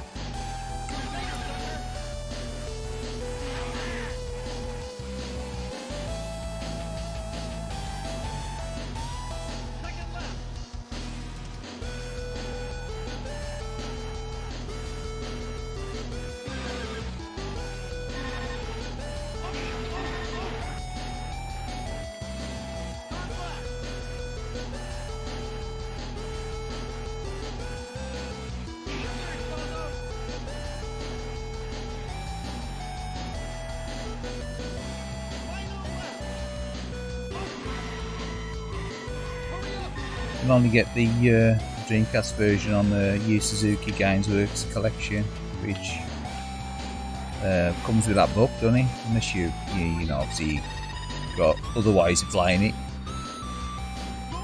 you know, which is all fine if you want to do it that way. But expensive to get with that book, yeah, silly money. Used to own it, got rid of it way back. Silly money collectible. Nice book, but not worth the £100+ it goes for.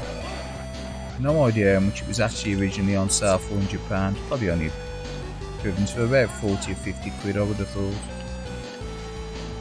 Typical import, had to pay twice as much for it, you know, on import as you could. It's, you know, home country of Japan.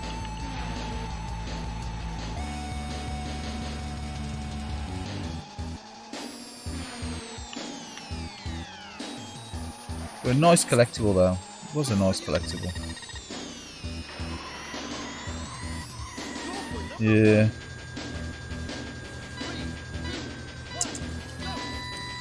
I've seen a few of these Amiga, or they even an Amiga, and was it the A500 or whatever it is, mini A500. The mini console, take console is it? It's like a mini system. It's not a console, is it? It's an own computer, one with the Amiga. But I've seen quite a few of them around recently, and it's like not so good on the coin up stuff on the 16-bit ARM computers. I mean, to be fair, not every coin-op conversion on the Mega Drive was brilliant. But the ARM computer stuff, like the Atari ST and the Amiga, you know, and some of the 8-bit stuff as well, they weren't very good, were they?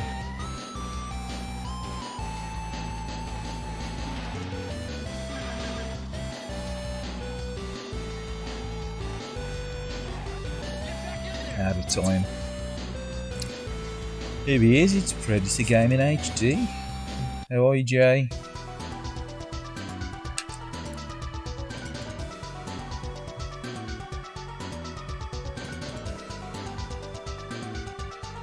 How's that Monster Hunter? I know she's been playing a bit of Monster Hunter recently.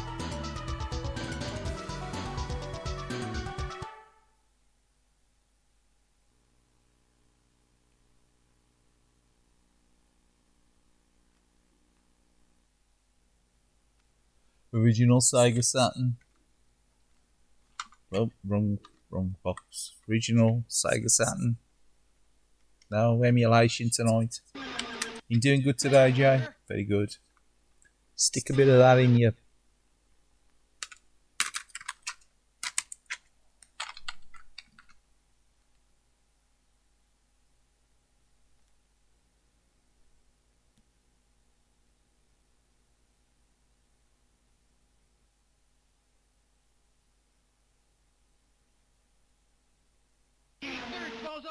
We'll have another go at this. We'll have another go, then we'll put something else on maybe. Time is it? 20 past 11.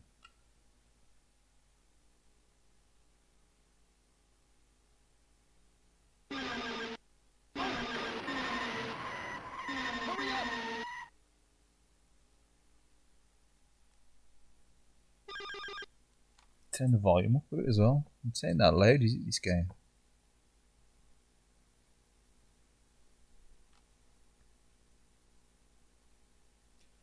So the music on this game is slightly different to the coin-op, but if you notice, it's much like Panzer Dragoon 2. It ain't the Red Book audio. It ain't like recorded from the coin-op, is it? It's actually using the sound chip, much like a lot of Capcom stuff did. It streamed the data off the disc. It weren't just Red Book audio. It weren't just a CD soundtrack, much like, you know, PlayStation. A lot of the PlayStation stuff was just ripped off the CD when it was just a Red Book, like an audio CD. But this actually is sort of like a MIDI music using the sound chip. That's why it's got that sort of like a clean sound to it. Different to the coin-op, yeah, for sure. But Welcome to our exciting circuit.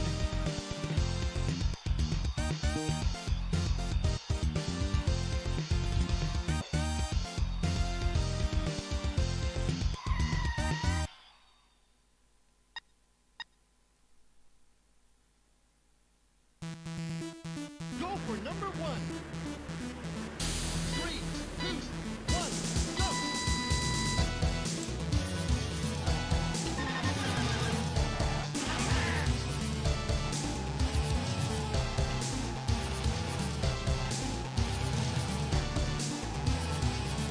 Second lap.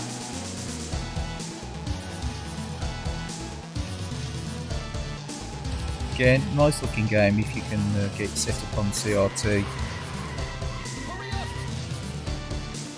Much like a lot of the superscalers, they do tend to look nice on CRT. Sort of that look that suits, you know, old school sets. That small, slightly smaller, high contrast screen, you know, scan lines and stuff. Look really nice, really nice.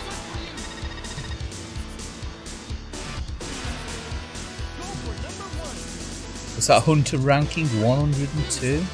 Nice, nice. Yeah, I played a Monster Hunter game in ages. The last time I tried to play one, I think it was on the Wii U. I think it was Troy HD. I've got the one on the Xbox. No, that one was called. The one on the Xbox One.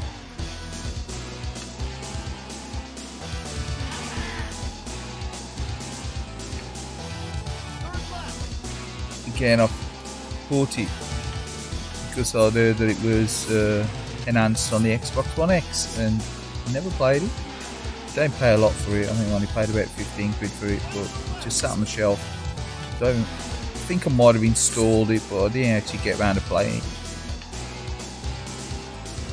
Much like Red Dead Redemption 2, again, never even played it. Thought it, never played it.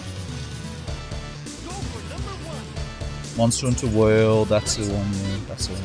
No, I played it, I really need to. Come on. Monster Hunter World. Nah, I ought to play actually. See, you can just have too many games and not enough inclination or time to play.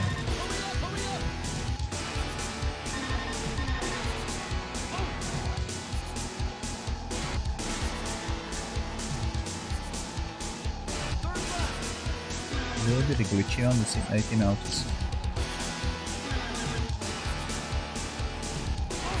The car, obviously, as the tracks overlap, you do get like a bit of glitching on the car. You do see there, see.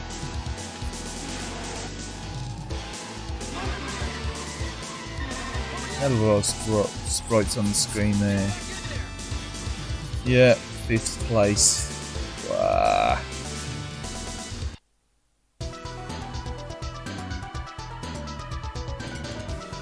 Again, hold on a sec, we'll change the game over. Just be 1 minute.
Cheers, Ranking Rain. Anyone still here?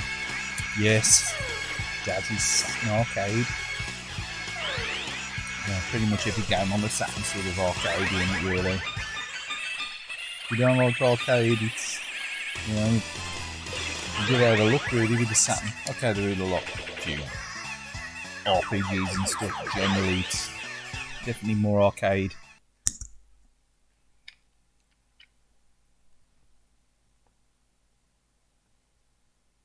Definitely more arcade orientated, the old Saturn.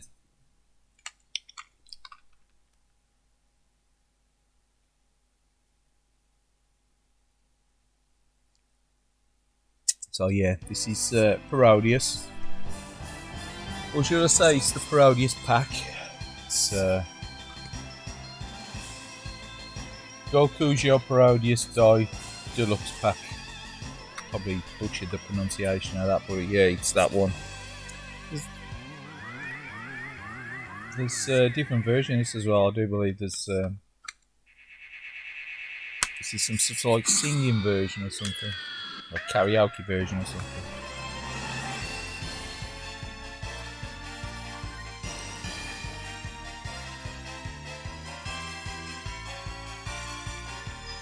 It's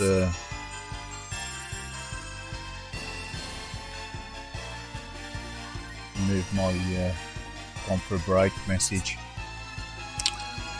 But yeah, option 4 medium. Don't think so. I think we're going to go with 3 easy. Go 4 and go arcade. Go with 4.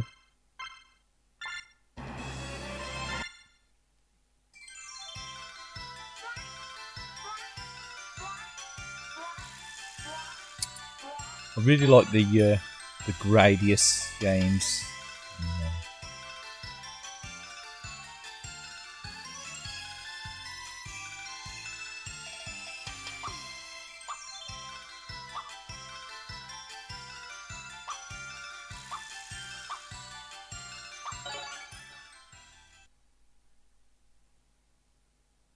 Obviously, this is going to have the bell power-ups.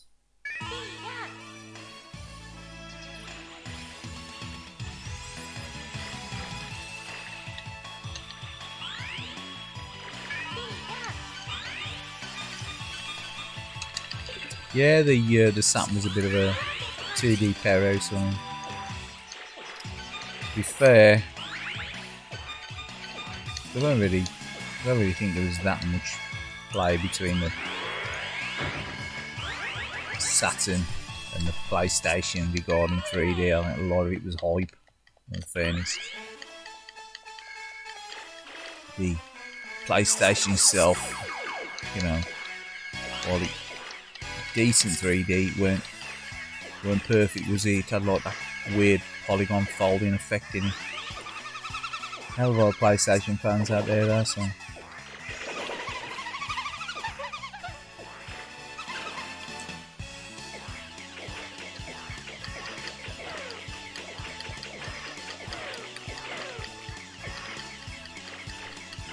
But to me, if you're talking 32-bit 3D, there's nothing on PlayStation 1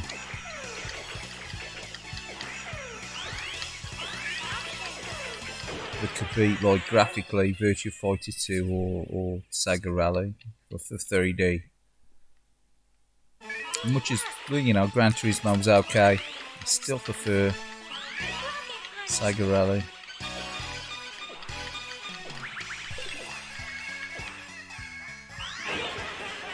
Oh, what the frick?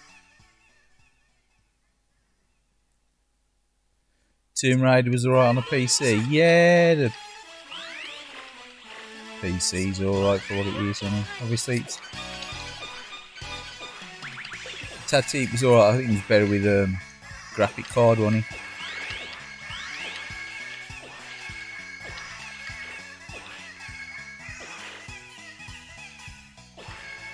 Is it 3DFX or something like that?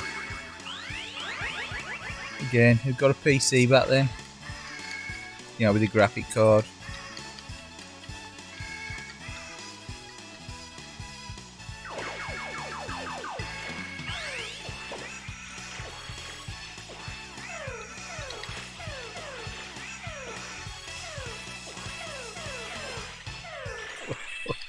It's mad, isn't it? This game is mad.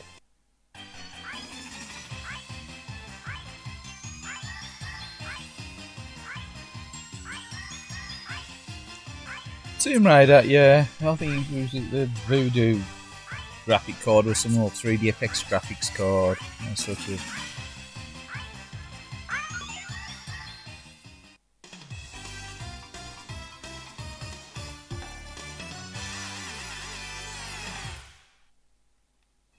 Yeah.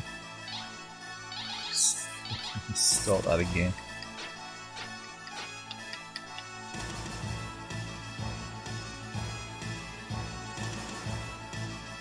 Alright. Yeah, don't know anyone that have got a PC, you know, like a decent PC. Early 2000s. Everyone was sort of into PlayStation or whatever, you know. PCs that I used at the time at work were crap, so.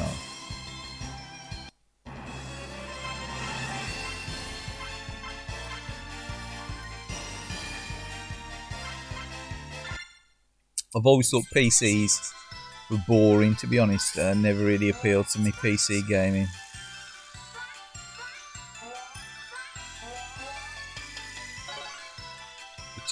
It's probably the fact that I've always used PCs at work. It's gaming on a PC just feels wrong to me. It's work related. It's work related to me. I know a lot of people play PC. Well, they did play PC games. They're sort of coming back into fashion again now, aren't they? One time the PC market was dead, wasn't it? You know, during the mid 2000s, the PC gaming was finished, wasn't it?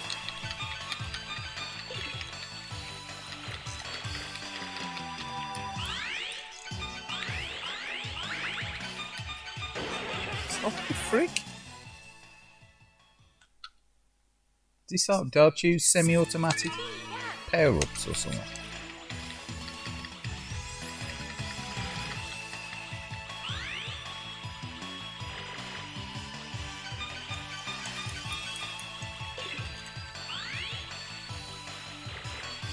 Yeah. It's all the Steam Deck Master Race now, isn't it?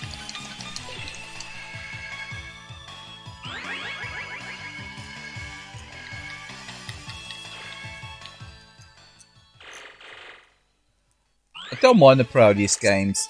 They are my favourite. I prefer Gradius. I'm just playing this for a change.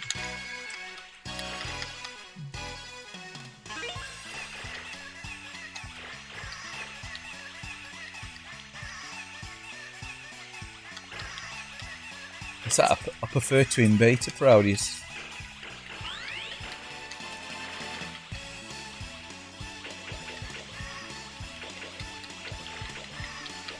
Again, controversial.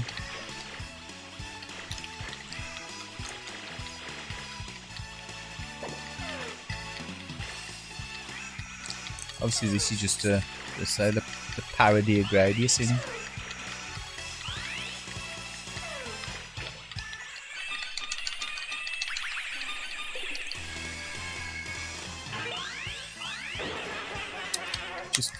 Just I find it quite irritating, more irritating than Gradius. Just see, I bought this after I bought Parodius on PC Engine. Quite like Parodius on PC Engine. And I prefer the Parodius on the PC Engine to this. It's alright. It ain't great. It's alright. Really? Oh man. I like Salamander. I do like Salamander. I like Salamander on the PC Engine in the arcade. Not played the Saturn version.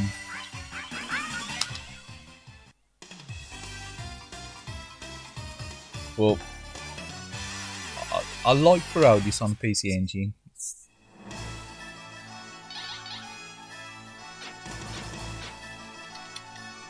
But I've never really got on with it on the Saturn. Played it a few times, I never really got on with it. Still kept it though, I've kept it. I don't think I'll sell it. Don't really want to sell any Saturn games.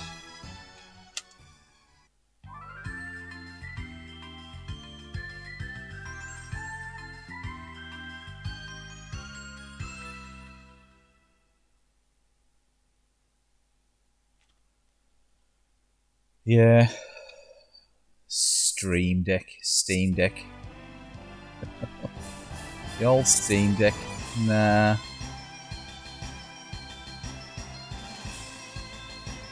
Yeah, it's a portable PC though, ain't it? Yeah.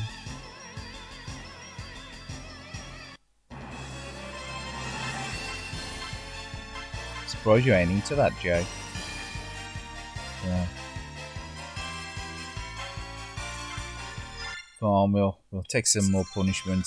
We'll try Big Viper.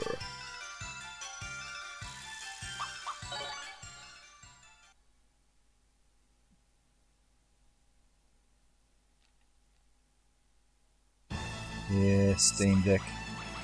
Steam Deck Master Race. It's like it's going to be the Steam Deck Master Race soon. I'm repairing all the Switch owners. It's Steam Deck Master Race. This is fuck really.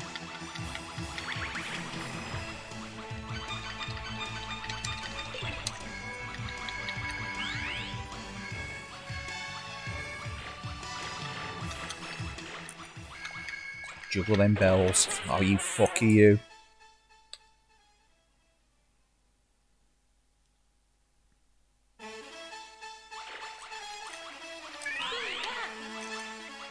My language is terrible. I'd shoot 'em up, spring out the expletives for definite.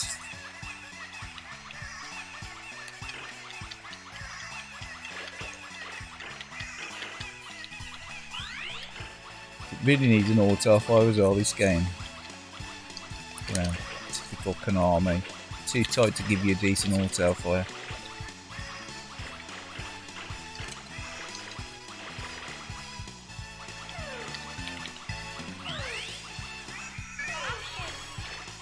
Option.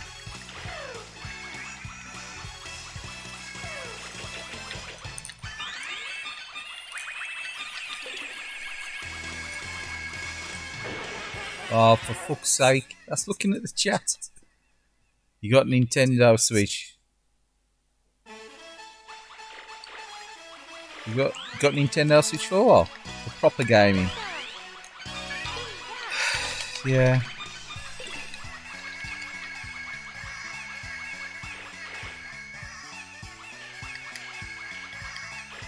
Best to dodge them bullets, eh? Dodge your bullies.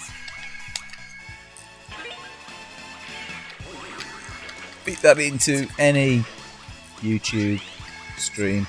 Dodge a bullet.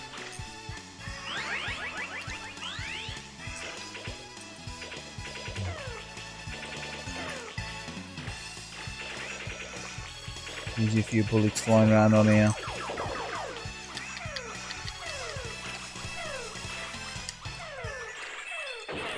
Oh my god.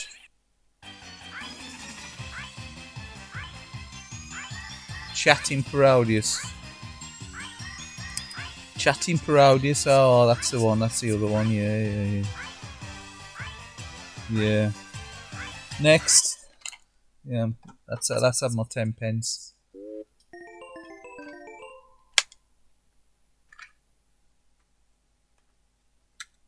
That's it, and I moved on to the next arcade.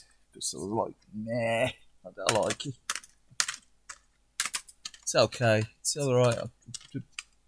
I was hoping, you know, don't know, probably up some kind of miracle after the PC Engine one. Really like the PC Engine one. Don't know. Never really played loads of Parodies apart from the PC Engine one. But PC Engine one was alright.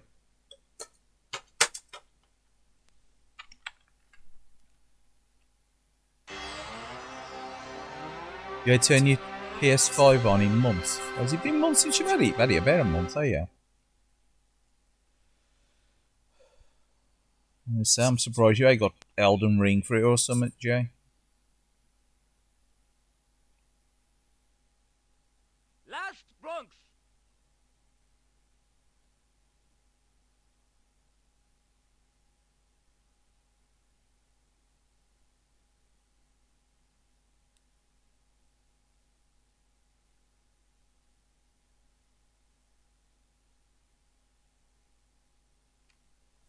Yeah, I've got to say that about the Switch, we don't use it as a portable. It's always connected to the television anyway, so I'm going to say it's the missus' Switch really uses it. I can't remember the last time I played it. I played a bit of Mario Odyssey on it last time I played it. It's probably been, oh no, tell a lie, I was playing Mario Kart on it about a month ago.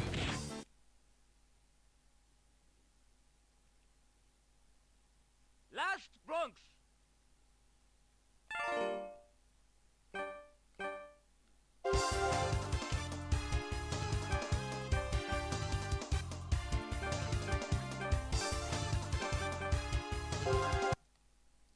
Nice enough looking game, this one. Suffers with slightly glitchy 3D.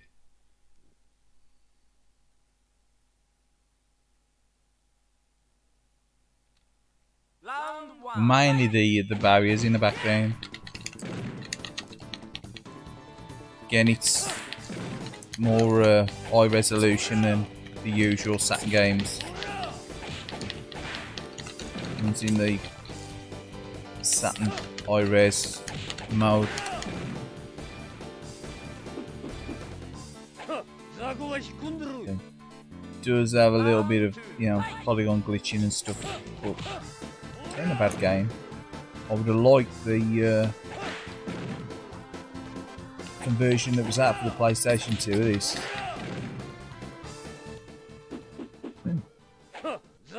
It does get tough fast, doesn't it, this game? Yeah, it's quite tough. Yeah. They've got Final Fight on the Saturn. Nah, to be honest, Chad, don't like it. Don't like it, man. It's ridiculous priced as well, isn't it? It's ridiculous priced game. Something like 300 quid game now, that. I remember seeing it for about 70 quid, 75 quid, second hand. And I looked at the back of it and I thought, oh, it's a versus fighter, a bit like Project Justice, and I was like, nah. I don't like the look of it, I don't like the art style, I don't like the idea of Final Fight being polygonized, you know, in all fairness.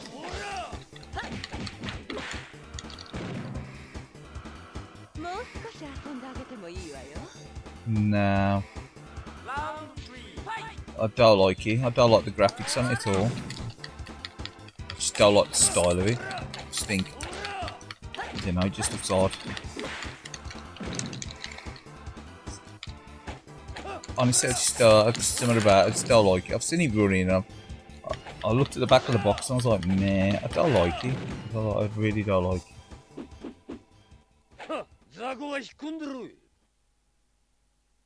And then I've seen videos on YouTube and it's just, I'll pass. Each to their own. If you like it, great, but nah, take for me, that take for me.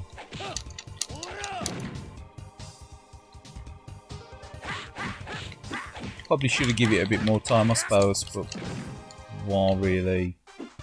It's one of them games I sort of looked at and I was like, I definitely judged the book by its cover when I looked at it. I was like, I think I'll give that a miss.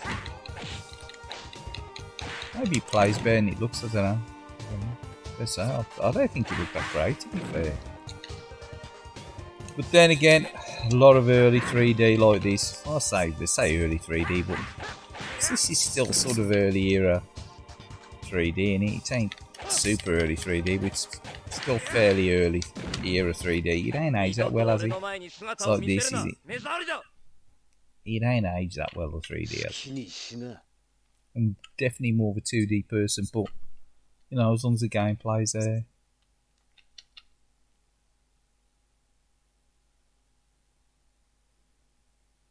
You can use your wheel with Mario Kart 8. Really? I didn't realise you could. Oh, there is. Yeah, you can use steering wheels with the Switch guy.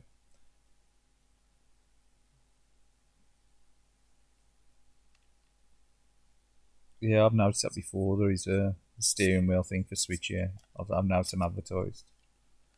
So you can use that one that you got, that Logitech thing.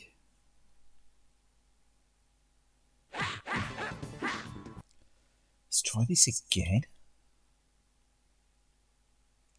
No, this I ain't played this in years.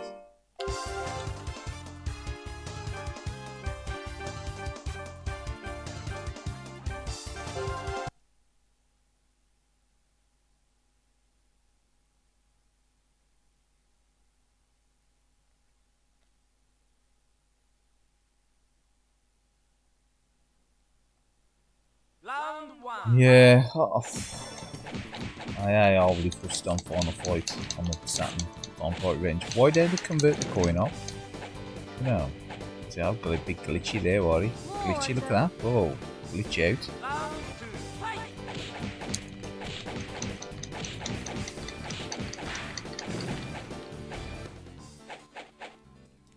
And that was all to do with the way they placed the camera after the round finished.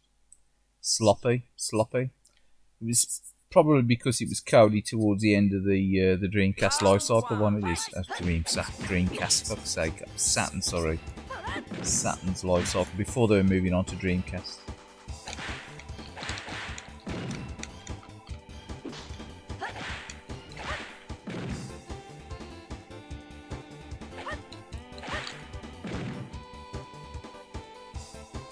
I remember seeing this Sega World down in the Trocadero in London as well, and you know, the coin op. It's you know, it's really nice looking. It's the only time I've ever seen it. The coin op, Sega World, Trocadero in London. And that was sort of 97, was it? 97, 98 maybe.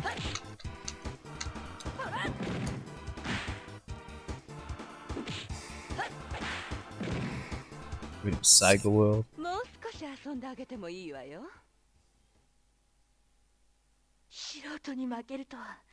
Exactly. I should have just like sort of placed the camera a little bit better to avoid a lot of that glitching.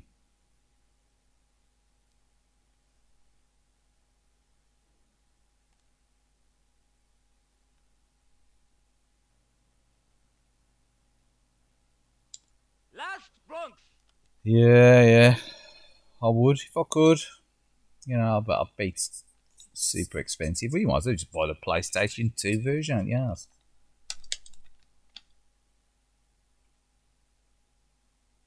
was next to Virtual On in the Trocadero, was it? I don't remember seeing Virtual On in the Trocadero. I remember seeing Last Bronx. I remember playing on Club GTI there as well, if I remember right.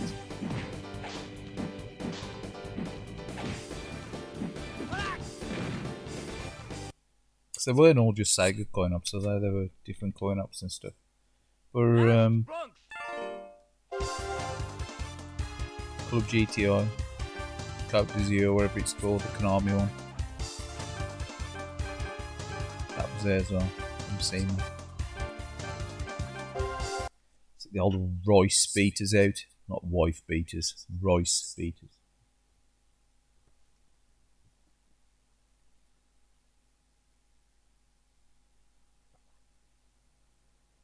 Round 1. Fight! Yeah, I'll get what you said. I do. It was next to Virtual On, was it? I don't remember Virtual On. I think I might have seen it. I was probably just more amazed by this when I saw it going. Because I've only ever seen Virtua Fighter once in the coin op, the original Virtua Fighter. Round 2. Fight! Never seen Virtua Fighter. Oh, you don't ever seen Virtua Fighter 2? No, I saw Dead or Alive, the coin op. Never seen Virtua Fighter 2, the coin op. If I don't remember.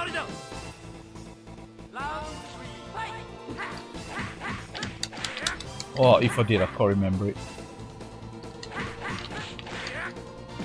But that's one that I definitely remember seeing at Trocadero was Last Bronx. So say I was there with the missus and we was all going on like all the interactive stuff as well. So there we spend loads of time playing the coin ops.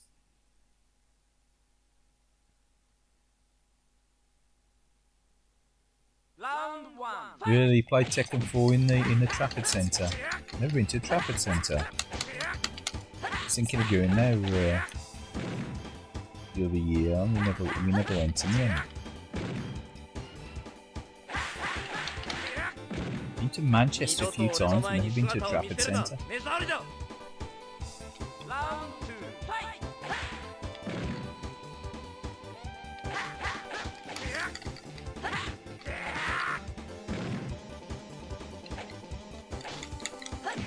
So the times I've been to Manchester and that area, it's mainly been to do with work, in all fairness.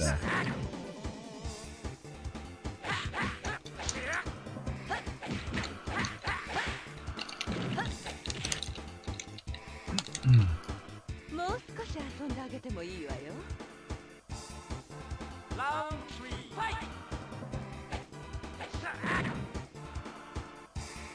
They removed the nunchakus from the, or the nunchucks from the PAL version. Or did they do something with them? I think they did, didn't they?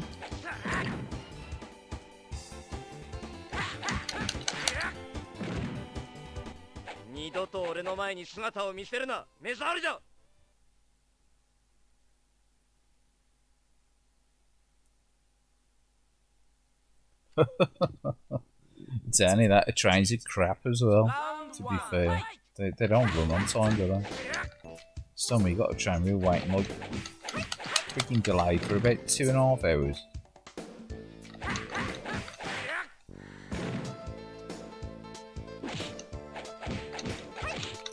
Like I say, the train fare is quite expensive, but yeah, it's bad if you're getting a good service, but train service now is crap, innit? Round 2. Fight!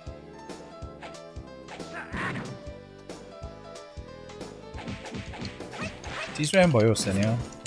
They changed the people. I'm sure it's the same with you as well, because you're Midlands.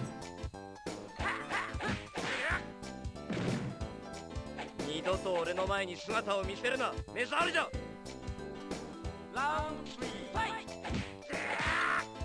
I'm sure the current operators are something to do with something like the Japanese owned or something, and yet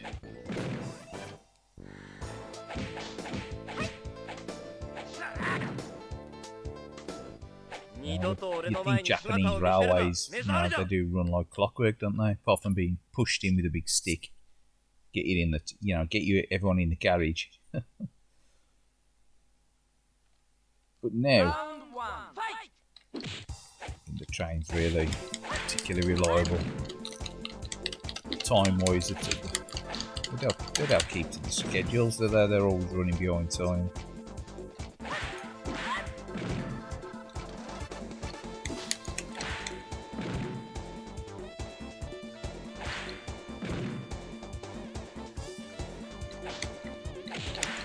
Don't think they put enough carriages on either. Fucking railways. 負けるわけにはいかないんでね。 Round 2. Fight. Yeah. Railway tour. Train spotters that on.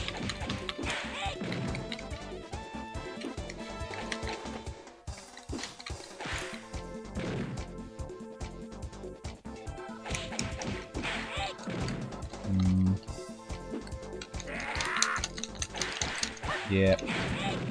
Stage 4. Sega wanted your money. 負けるわけにはいかないんでね。俺の力不足だったか。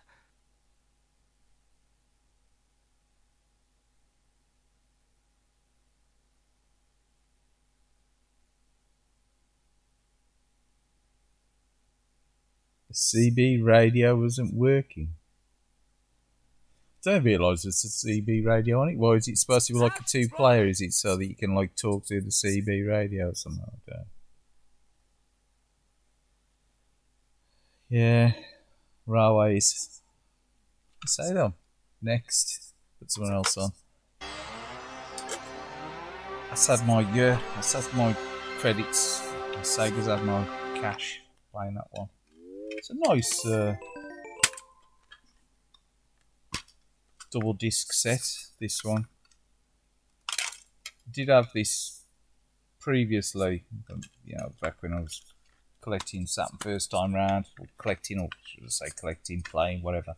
And it got a sticker set in with it. You know, this one's got like the manual and stuff where you ain't got a sticker set in. Some swine has taken the stickers out. And it won't me.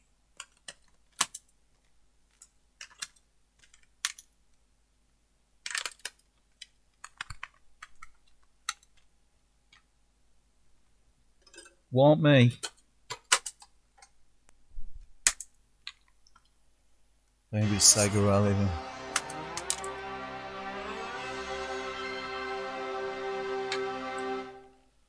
Have I got many Saturn games? I think about 60 or 70, something like that. Oh, I got loads. I used to have more. First time I was collecting Saturn, I think I probably had about 90, 100 odd. I did have probably about 80 plus. Sort of got rid of some of the ones that I was playing a few years back. Didn't get rid of many, probably about 10 or so, something like that. But yeah, apart from that, now kept them on. I've got about 70. I'm about 70, I think.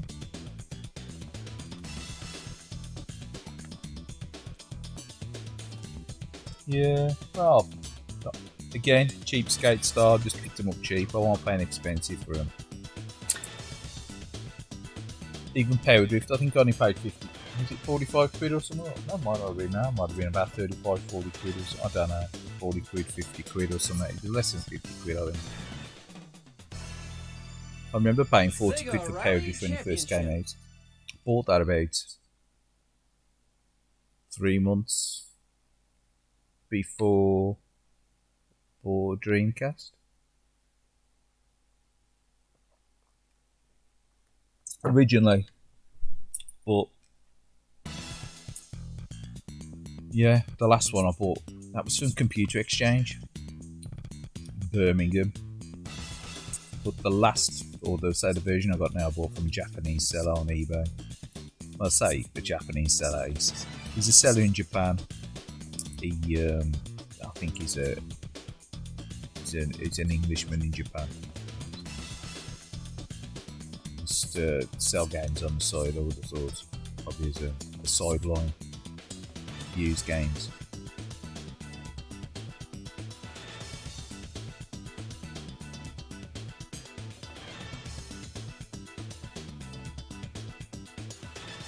But I just sort of tried to recollect the ones that I liked and I enjoyed. Granted, I've got some games in there now that I probably don't really need. Stuff like the SNK stuff. Like the Neo Geo stuff, because I've got the MVS and the AES, I don't really need them, but I kept them anyway. Stuff like Fatal Fury 3 and King of Fighters 95.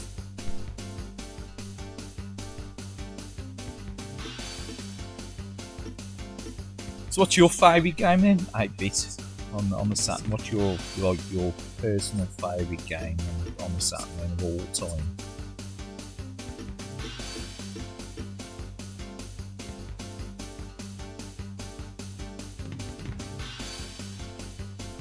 You know, it ain't gonna be a Saturn exclusive, it could be like this Sega Rally or Outrun or whatever.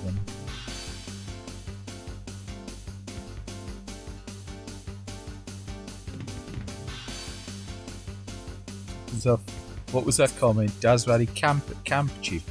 Camp? Do you on about championship or call it saying on camp? Sailor.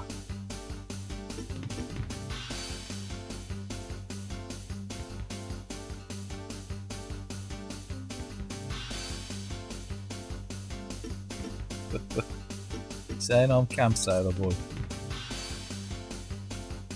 Anyway, arcade. Championship mode. And I always choose the Lancia.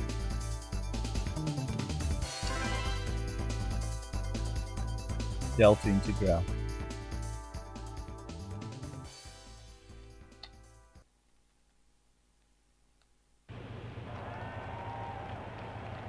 Again, I know these.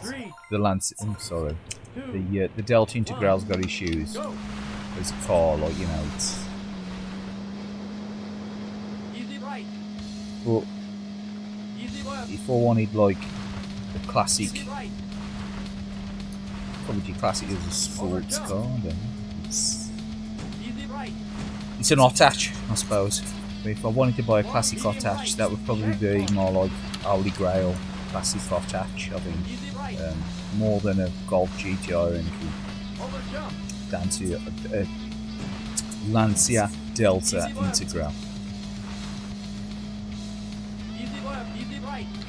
Definitely not a definitely not a Dacia, but you know, Dacia, Dacia, whatever you want to call it. Fine if you want a Dacia or a Dacia, whatever you want to call it, Dacia.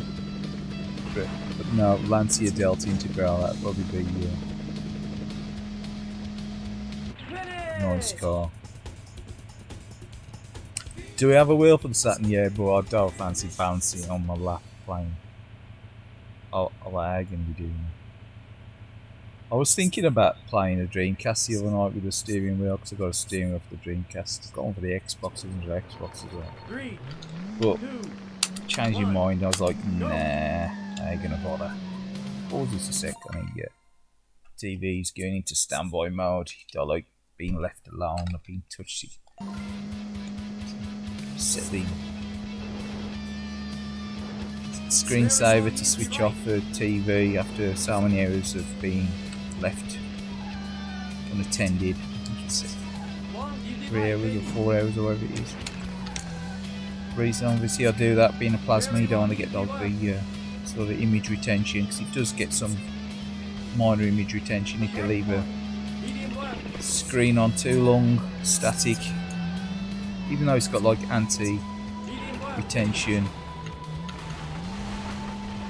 technology in there. I've only got to put the scroll bars on for a couple of minutes, put it onto TV static for 5 minutes or so, and it tends to clear off any image retention. So just clip the wall there and that's screwed it up.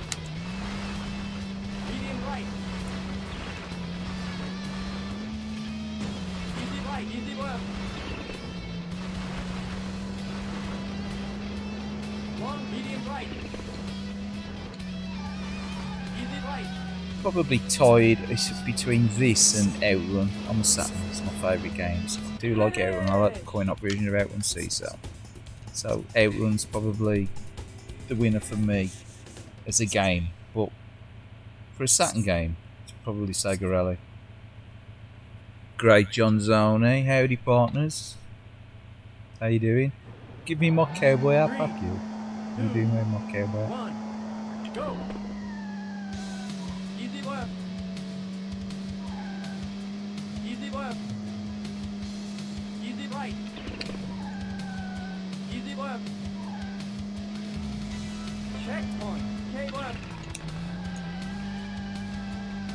Medium right, maybe. Yes, playing a bit of Sega Saturn again with the old RGB to HDMI upscaler Dubry that I got the other day. Courtesy of our friends in China who are doing all the top secret developments. All of theirs. Medium right, checkpoint. Easy work, maybe. Easy work, maybe. Retro goodness, as they do, thinking of us all the time, using all these retro scaling goodness, all these old consoles that we've got. Oh, watch out for the wall, you. Finish! Doing fine, you're doing fine. Howdy, partner. Yeah.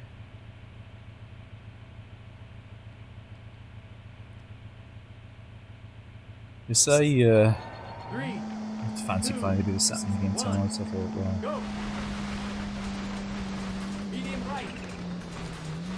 Medium Playing a bit more Sega, you know, I mean, take Sega flavour, take Kaylied games. Very little else I play, but apart from the Sega stuff, what are we doing? Oh no, this is almost as bad as that video that I put on the other day when I was playing. medium left. Over jump. You've only got to click the sides of this, haven't you? The lake side, and it's Medium right. One medium left, maybe. you know, it's good night Crossroads Motel, eh? It's good. It's all over. It's all over. Medium left. See if I can keep in front. See if I can play better than I did on that bloody video. Stay right. Medium left. He's a monster, though. The other guy in Salika on this. Easy left. Too many mistakes. It's good night, sweetheart. Caution. Medium right. Medium left. The video should have had more grunts and groans. Like that, I think. Caution. Medium Got a right. few extra medium left. views. I've got X-rated though. Especially with some next week that's coming out. Yay! Yeah, this game is super hard unless you put it on easy. Yeah, if you play on normal, you need to have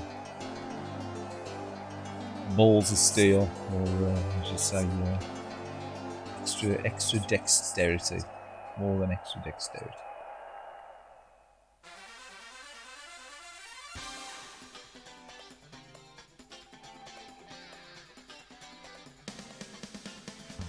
You need the cat-like reflexes to play this game on normal or hard.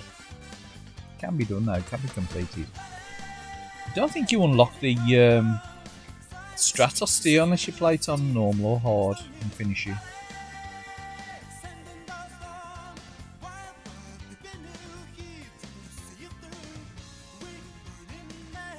Yeah, but this game is definitely Pet Shop Boys, West End Girls. So the hard or soft option you've got. We've gone for the soft option tonight, as in the easy option. Purely because I want to kind of complete the game.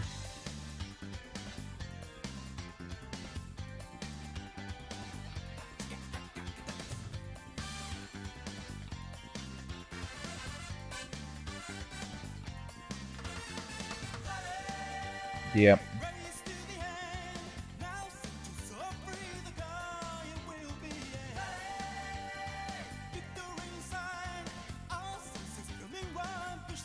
Sega Rally 2 on PC on hard. Yeah, I think I've done it on standard difficulty. I think I've done it on hard. I've unlocked everything on now on the Dreamcast, but not on the PC. PC? Don't come in talking about PCs. This is a console only stream. Master Race bloody PCs. We don't want to talk about him. Some of our PCs, I don't know hear about them PCs. The only PCs I hear about is Plod, PC Plod. Come on. Right.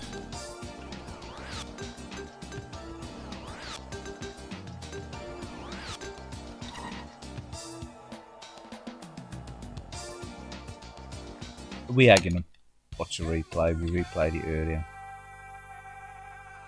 I'm sure we did. It takes forever as well, the replay, doesn't it?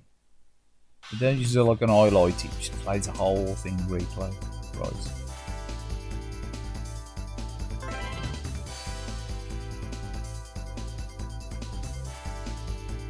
Yeah, I think you've got to play it on.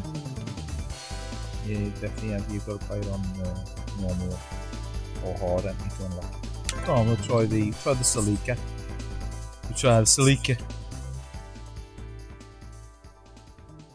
Exactly. Bloody PC Master Race. Bloody Switch Master Race. 2, 1, go! Easy right. Switches, them switches. You know what I mean? Switch. Switch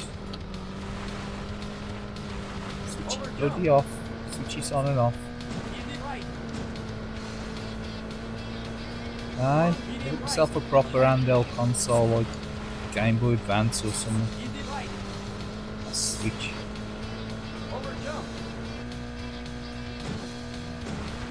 Easy left. Easy left. Easy right. Yeah, he just likes winding me up anyway, Fred, so I'm sure he does. Very long Into easy the old right. PC, into PC, into play. Bloody Master Race.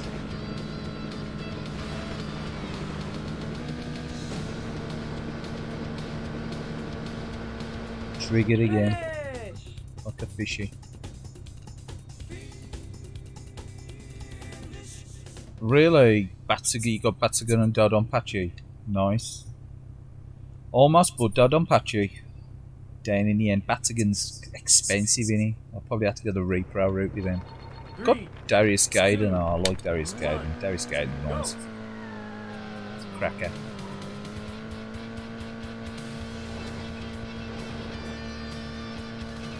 very long easy right.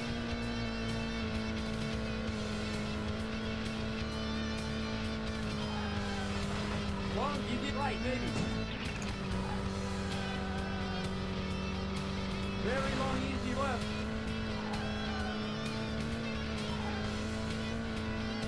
Checkpoint. Medium left.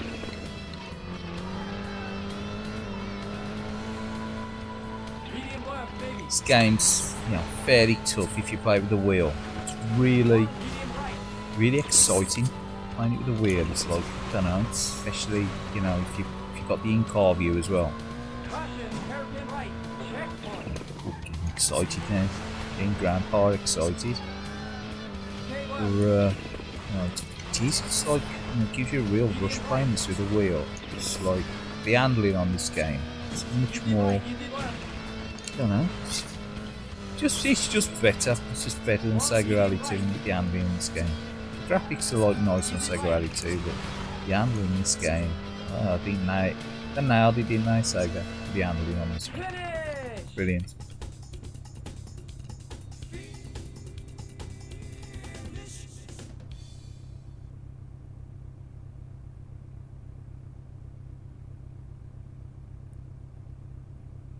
Cheers for that, Johns.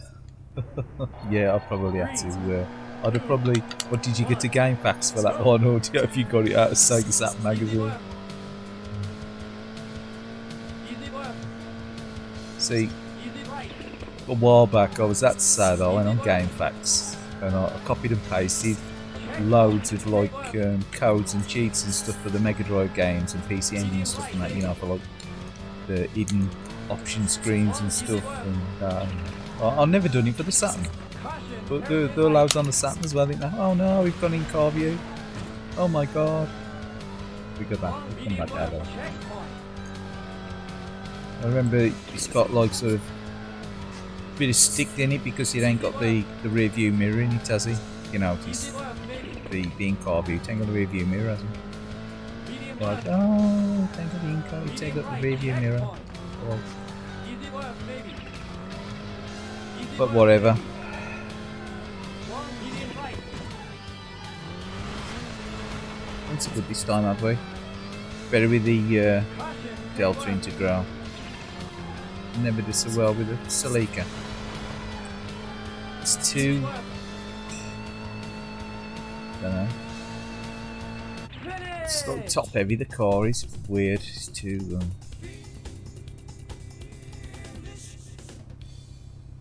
Die-Hard Arcade. I had Die-Hard Arcade and I sold it. The Japanese one, I don't know why.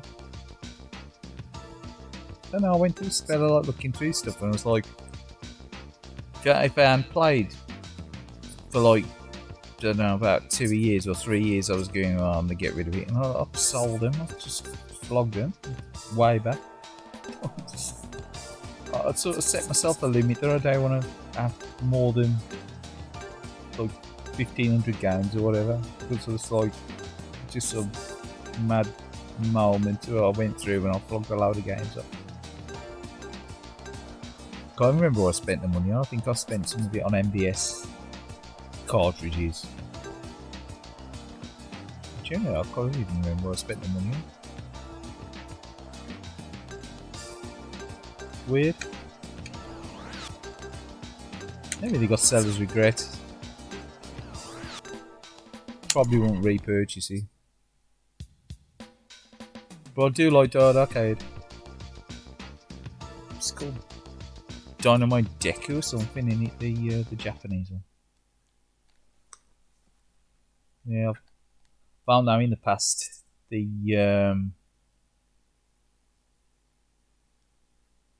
PAL version. I've said this story before. Picked it up in Game Station on a 4 for 20, and it was supposed to have been like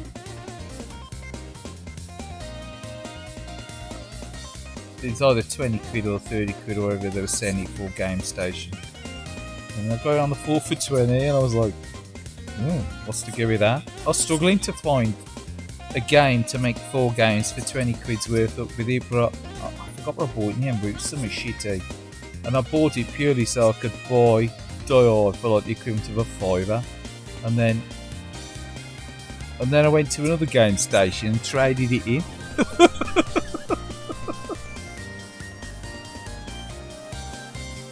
I'm sure I traded it in for something like 12 quid. I literally like sort of walked out of one, and then the week after I traded it in another Game Station for 12 quid. That was the sort of thing I did.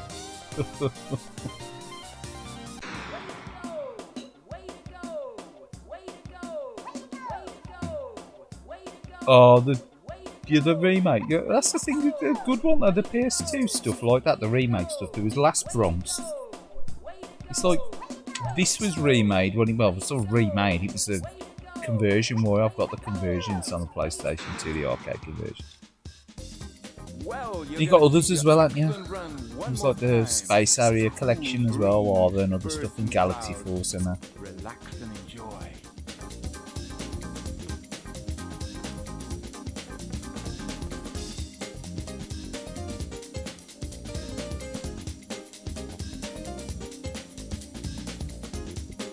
I'm terrible for it. One time I'll be looking around for bargains. I'll say like to me, to say, oh, price that up wrong there, you know.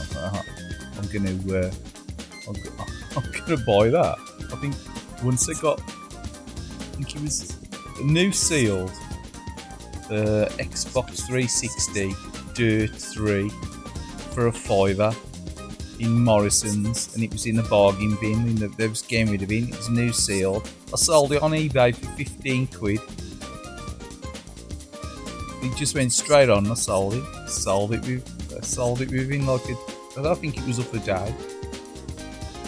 This was like what, 10 years ago, or whatever it was. It's like just like stuff like that. One time you could pick up bargains. A lot of times it was stuff that was mispriced though, aren't they? But I remember the guy's look on his face behind the counter when he scanned it, and he went, "Hold on a sec. Who's priced these up?" And then he had a right old go at somebody behind the counter, and the other guy behind the counter saying, "Well, mate," it was like, "Well, mate, it was Kev or whatever." Wait till I see him. I've got to have a word. I'm gonna have a word with him later. Well, I says, "Is there a problem?" He went, "No," and he scanned it. Now, obviously, I got the 4 for 20, but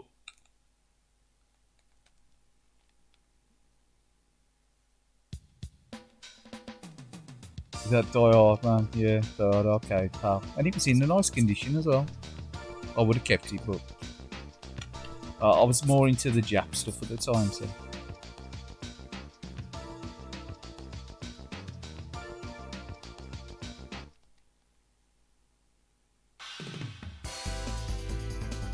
Dirt sells well.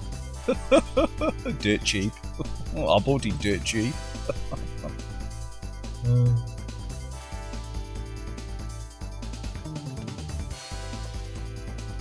Virtua Fighter 10th anniversary. Yeah, I've got that one out. Got that one on the PS2. Not Virtua Fighter. Virtua Fighter 2. I know. I got the original Virtua Fighter. Got Dirt 3. I've got Dirt 2. I didn't pick up Dirt 3. But I got like Dirt Rally and stuff on the Xbox One. This is alright.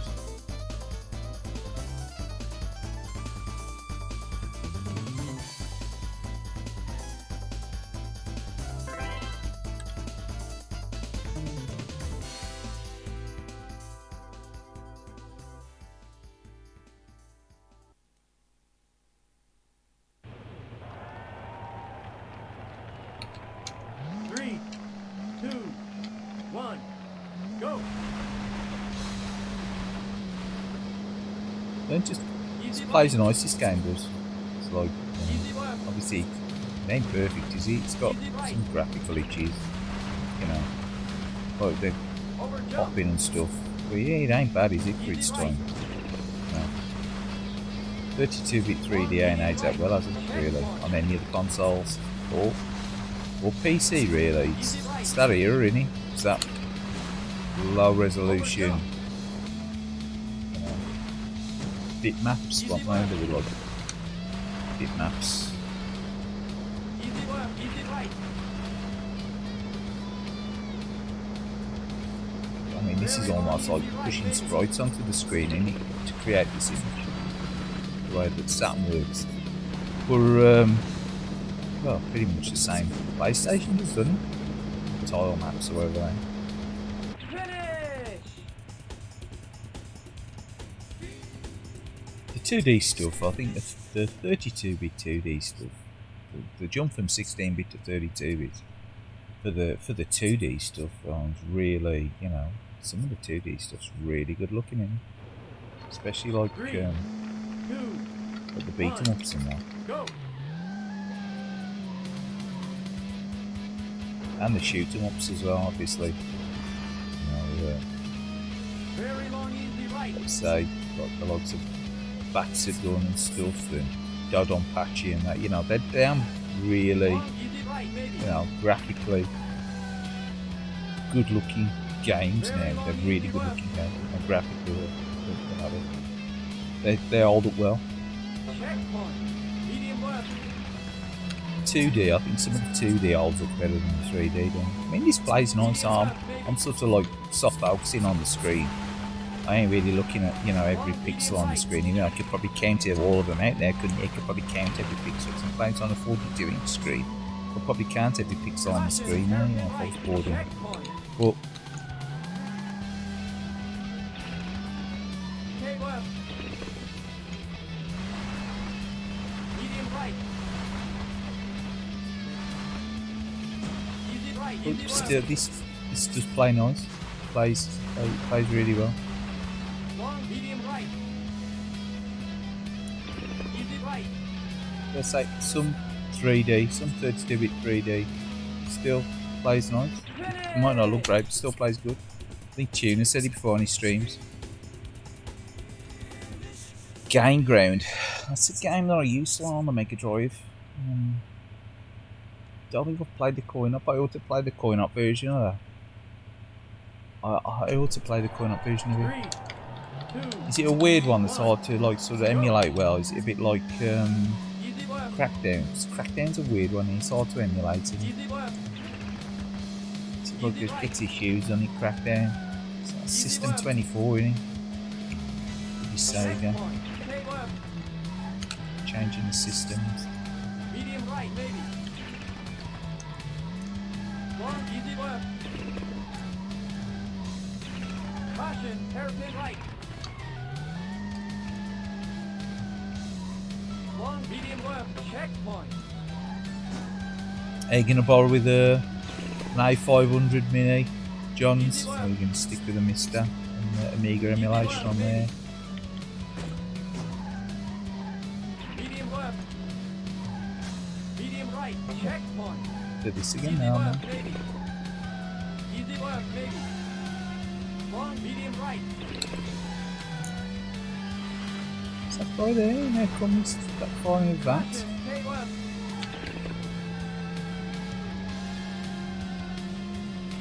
Easy left.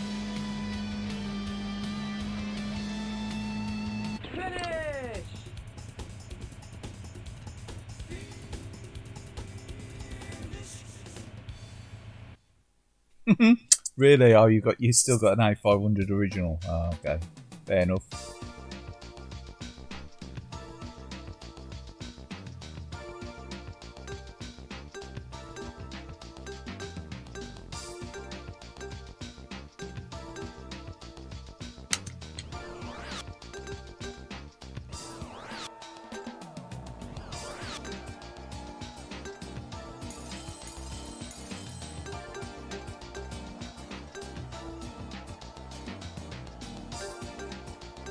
What do we?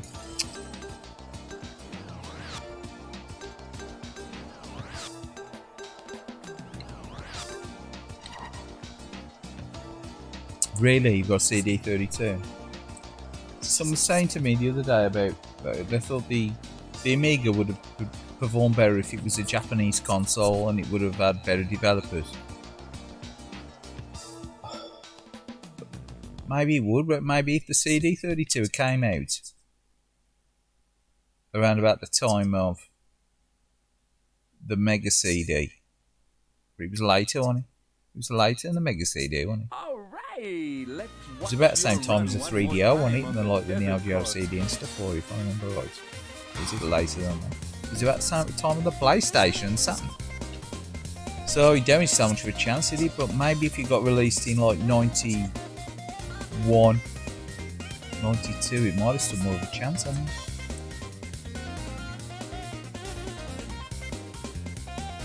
For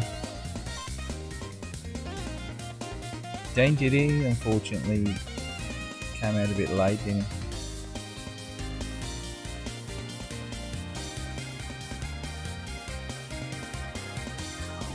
he? You emulate the Amiga.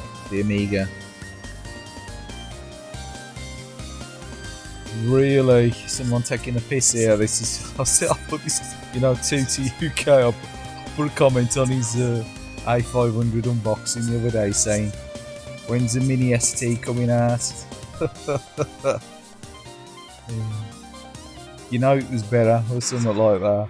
Taking your own sweet time. So yeah, I must be taking my own sweet time on that one, alright? Is that where I lost the position? Taking your own sweet time. Taking. Well, you're gonna see your excellent run one more time. Cool breeze. Yeah, birds and I clouds. know. Relax and enjoy. They're always typos, though, aren't they? Sometimes it's a bloody auto incorrect. Because it does me when I'm using the phone for comments. Sometimes I'll type something in and something completely different will come out. You'll be surprised what comes out. You're like, what the fuck, How do they type that? And you're lucky you don't press enter. Or send or whatever, Or return. We don't want to see all that replay. Let's put someone else on.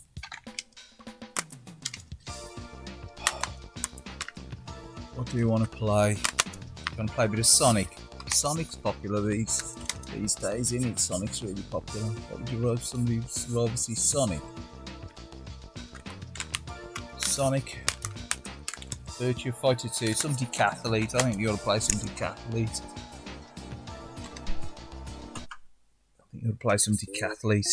You fucking read my mind. Let's play a bit of decathlete. decrepilate.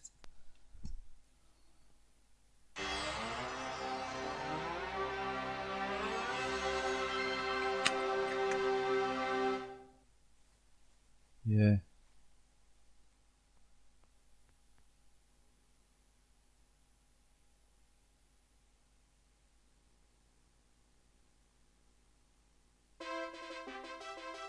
Who did the voice acting for Sega Rally 1 replay?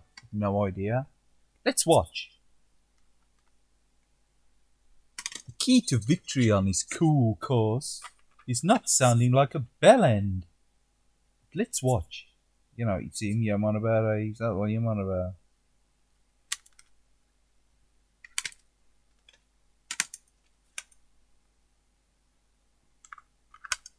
Yeah, I think I see you, man. So again, I've got all the discs mixed up. I'll have to go through these after and sort them all out. I'll take one out with me though. Oh, here we go. Bit of calf fleet. Oh. Can't beat the whole vault on this. Actually, you can beat it. I had a go at the other night and actually beat it. Yeah, I actually got me name there on the screen. Look, I was playing it yesterday. Was it yesterday or that? No, well, yesterday was in. Day before. When Tuna stream? Sunday or it? Put it on towards the end of his stream. I know he's playing. I thought, well, I'll listen to Tuna and I'll play a bit of Cathlete.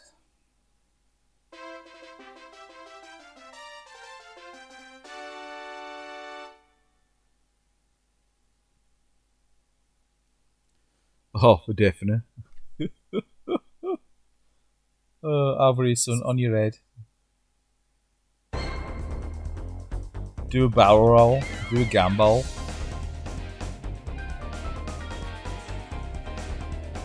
There you go. So that's where the gameplay's gone. Straight right out the park. That's where the skill went.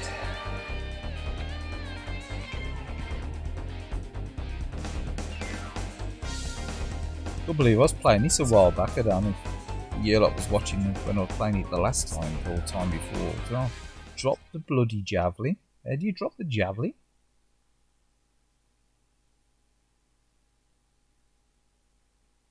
How do you drop the javelin? Oh, I don't know if I've ever done that. He just literally dropped it on his foot. But yeah.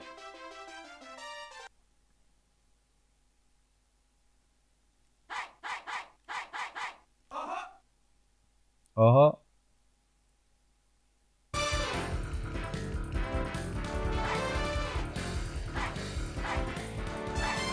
We got to give it the Joe Kudo, haven't we? Kudos to Kudo, Joe. 100 meter down. There we go.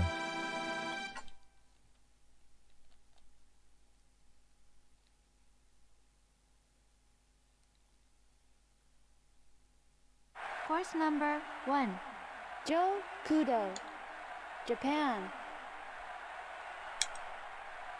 Course number 2, Alexei Rigel, Russia.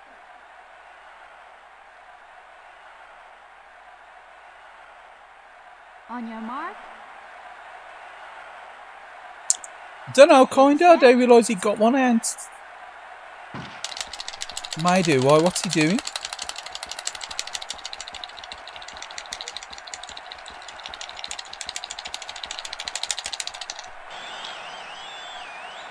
Was Rob? Was I? No? Did I win? Yeah.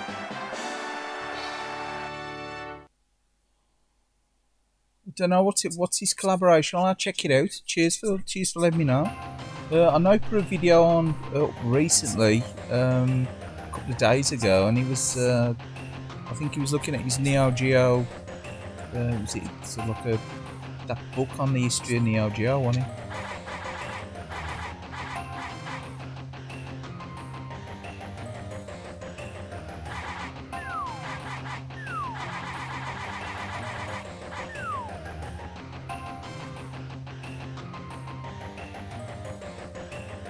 Turbo Maniac. So he puts a lot of PS1 stuff on as well, doesn't he? And like the collections videos and stuff like the what do you call them, compilations, like PS1 compilations, like the Namco collections and stuff. Favourite or influential arcade game of the from the 80s? He wants 10, one for every year. Oh, I bet everyone's gone for the late 80s, aren't they?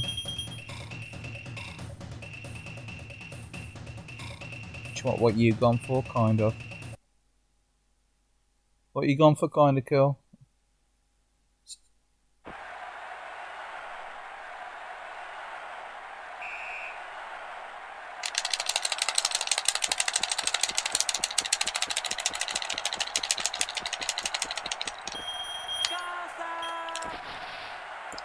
Not so good.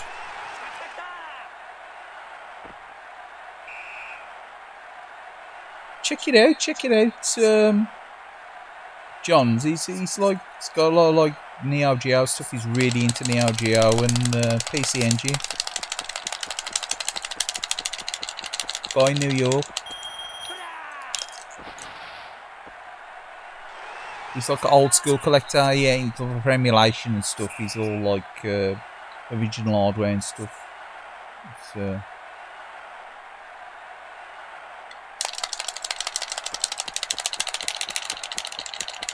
likes all the old arcade stuff and all.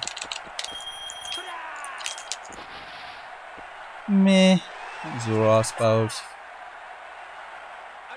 We shall see. Oh, you ain't made your mind up yet?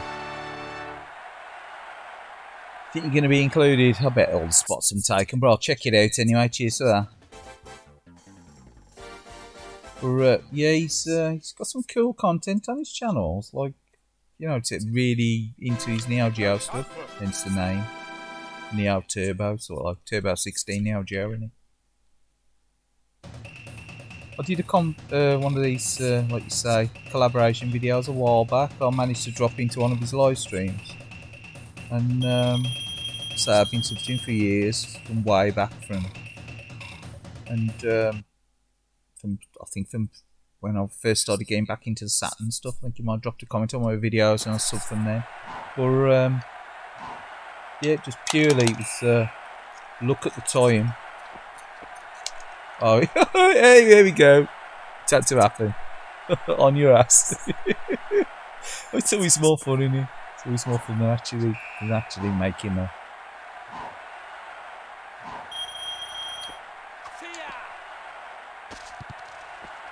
For some reason I was trying to get him to throw the discus. Exactly.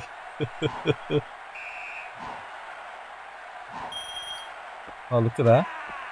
He could have kicked it further. That's not so good. Look at the parameter there.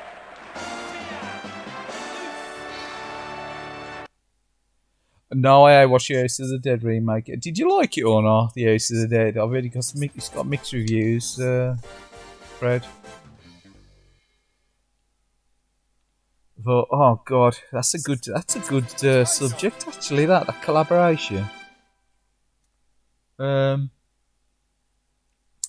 Just think of like one coin-op, influential coin-op that you like from that year as well. So everyone's got to have a separate year. I mean, most folk would probably like pick, or I would have picked, what is it, 1986 or 1985? It'd be 85 would be Space Area, or Hang On, and then it'd be 86 would be Outrun, wouldn't it?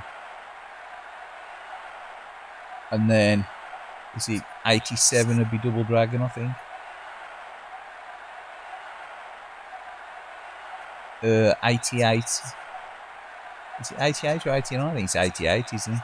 88 would be Girls and Ghosts. See, that would be my just. Have you got to pick just one per person, or have you got to pick 10 for each year? How did I get over that?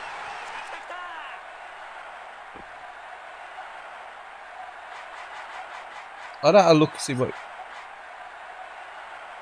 that actually involves. If you had to pick 10, one for each year, or just one for a year. Oh, how did he fit? Out of his foot. Out of his feet over there.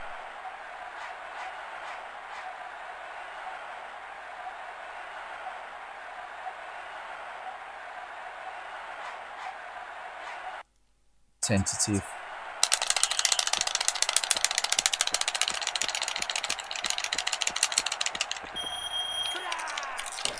Oh! Each person gets one. See, that's tough, innit? That's tough. Do you just get a random year, or have you got to pick the year? Or just a choice? If someone says, oh, I'll do 1984, like, be like with the Neo Geo one, I'll do 1984, and I'll do 1987, or I'll do 1988. Oh.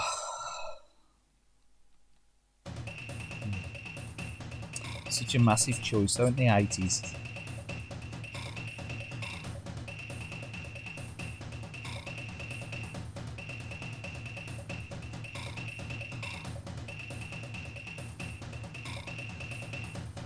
One for each year.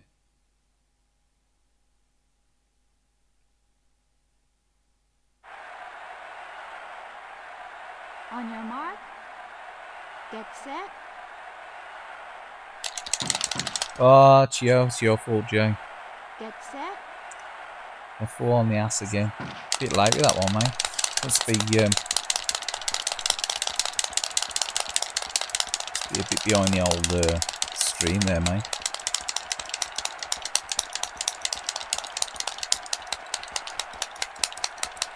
Come here.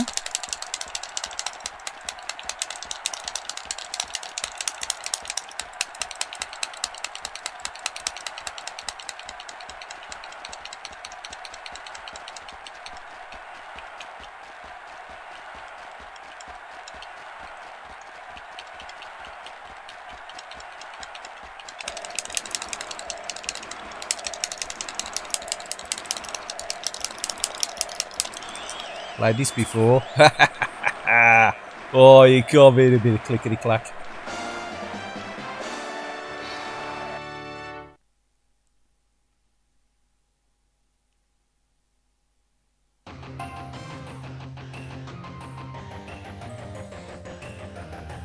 I was enjoying playing this the other night, actually. I actually looked at the instructions at the start of each round as well. It does help, doesn't it? And you know what buttons you got to press. I used to play this quite a bit, 2-player. I was saying the missus has played this in 2 players with me before in the past years ago. Very competitive, but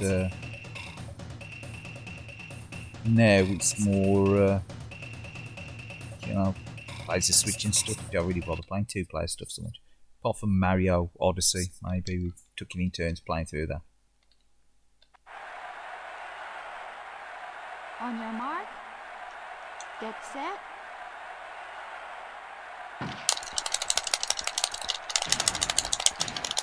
Still kick all these hurdles over, look. Oh, just leap at everyone. Just see, he jumped over one there, look.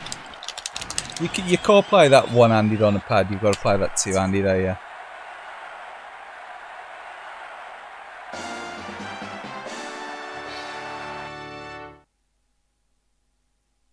For a start, it's like if you see the instruction, it's got one button for jump or whatever and one button for run, but that don't work, does it? The discus throw.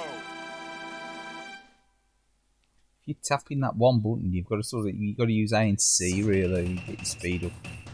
And it's like this. It shows you the rotation of the joystick. It shows you it going like anti-clockwise, but little trick with this one, rotate it clockwise and it tends to build the bar up better.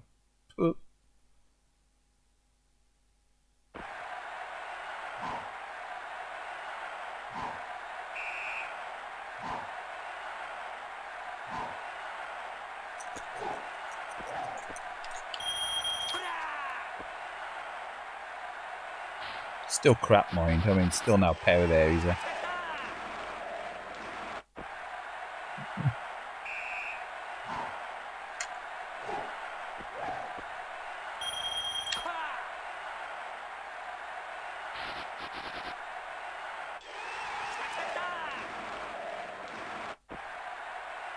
Yeah, 1980s coin-ops, man, that's... You take your choice, there's a lot of choice there.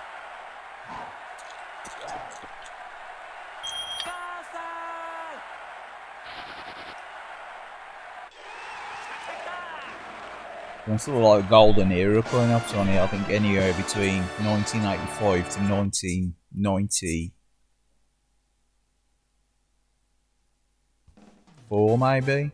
Probably 84 to 94. Sort of like the you know, the sweet spot one, coin-ops.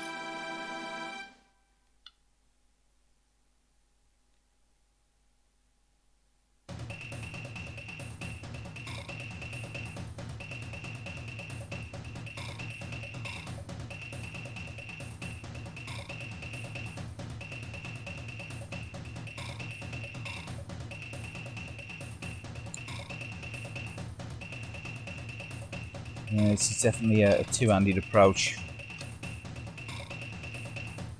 Here we go.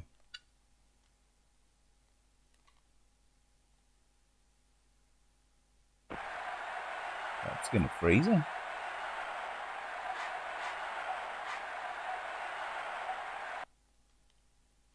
It's me, it's my fault.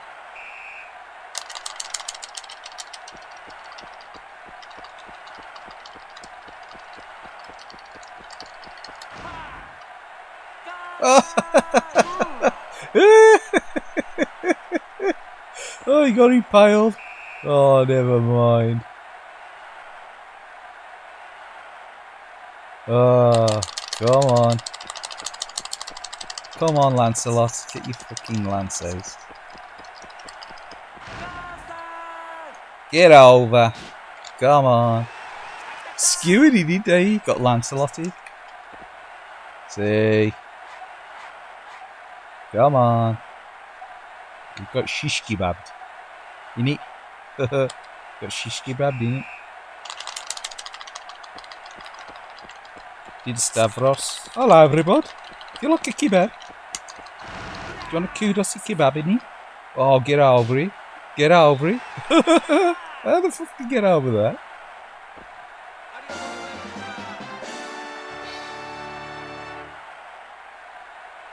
Yeah, you thought the javelin would be a laugh. Nah, the javelin's that's the nice one, innit?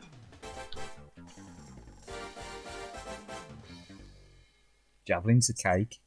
That's why I was disappointed when I dropped the javelin on my foot. I was like, no, that's. I mean, everyone screws up the pole vault,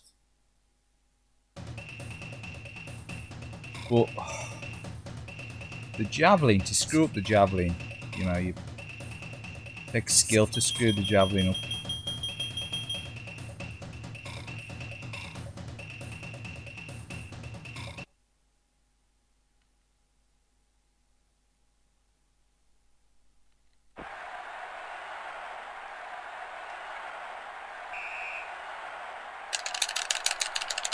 I was usually pretty good at the javelin on this. That's why I was really knocked to.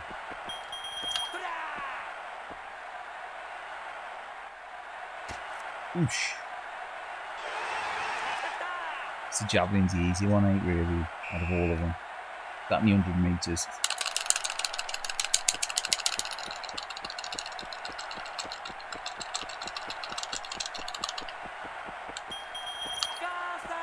It's better. Oh, not much. Slightly less. Oh, unimpressive. But yeah, 80s coin-ops, man. So many great coin-ops in the 80s, all.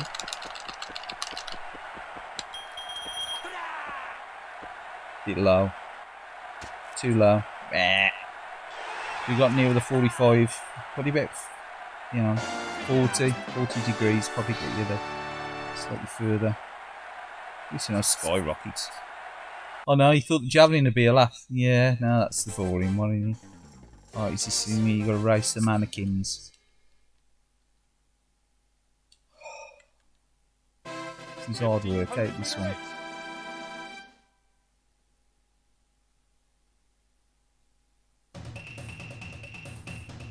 This one's hard work. Yeah, throwing it a bit early, but if you got to be careful with that. You can go right over the edge of the line car and it's an insta fell. Yeah.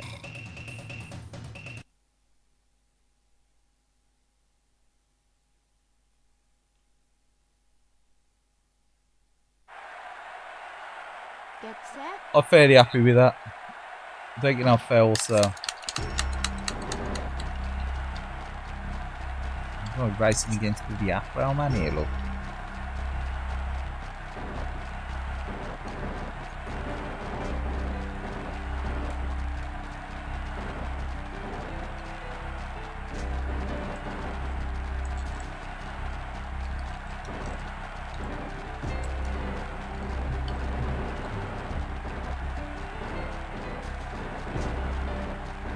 It's going to be stuck in the middle of the next stamina build up, just get jostled about. That's a key to victory on this cool course.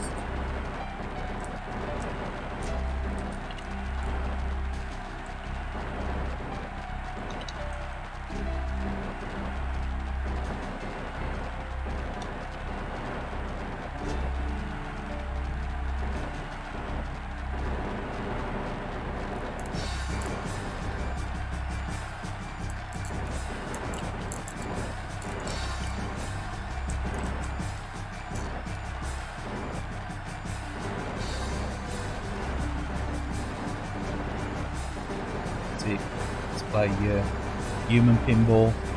They'll just keep the stamina on. It's getting a bit fruity in the middle there with them. It's time to pull away.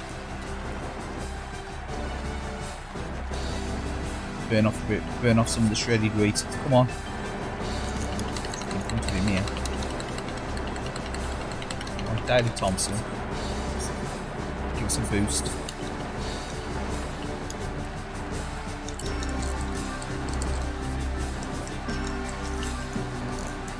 We've got another lap left yet.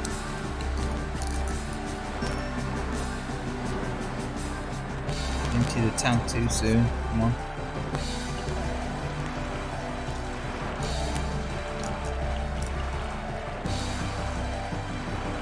Oh, Daddy Thompson eased. Boosting away now. Come on. Come on, you dummies. Terrible out of them mannequins. Move your ass, you dummies. Come on. Oh, he's out of stamina. Look, oh no. Push him along. Come on. He was doing so well. Daddy Thompson's gonna beat me now. Look how easy. Whoa, yes. Get in. Is it really? Christ. I've my missus fell asleep downstairs. He's probably got the pillow over in the other room. He's drowning the noise out of me clacking his bloody joypad.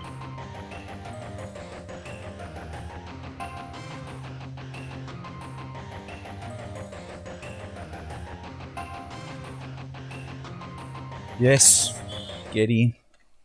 Aye, decathlete. Or a specimen. Congratulations. You are winner. Well done. Ooh.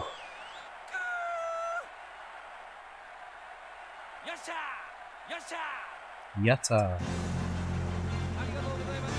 Yeah, no worries. Yeah, I'm gonna call it quits after this now anyway, this game, which is going to be for the evening. It's been on here way longer than I thought it would be anyway. So cheers again, thanks for the chat, thanks for dropping in everybody, and appreciate it. And probably might do a stream again. Oh, I might do one stream Thursday, I think. Might have done one Friday, but Tuna's doing a Friday, so if I don't do one stream Thursday, it'll probably be Saturday. So again, cheers to the chats. Have a very good rest of your early hours of the morning and rest of the week, and catch you again another time. It's been fun, it's been a good laugh, and cheers again.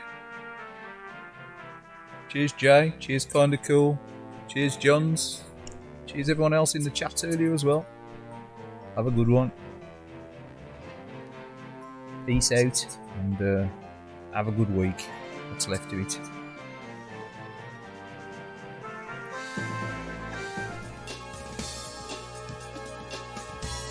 It's game over.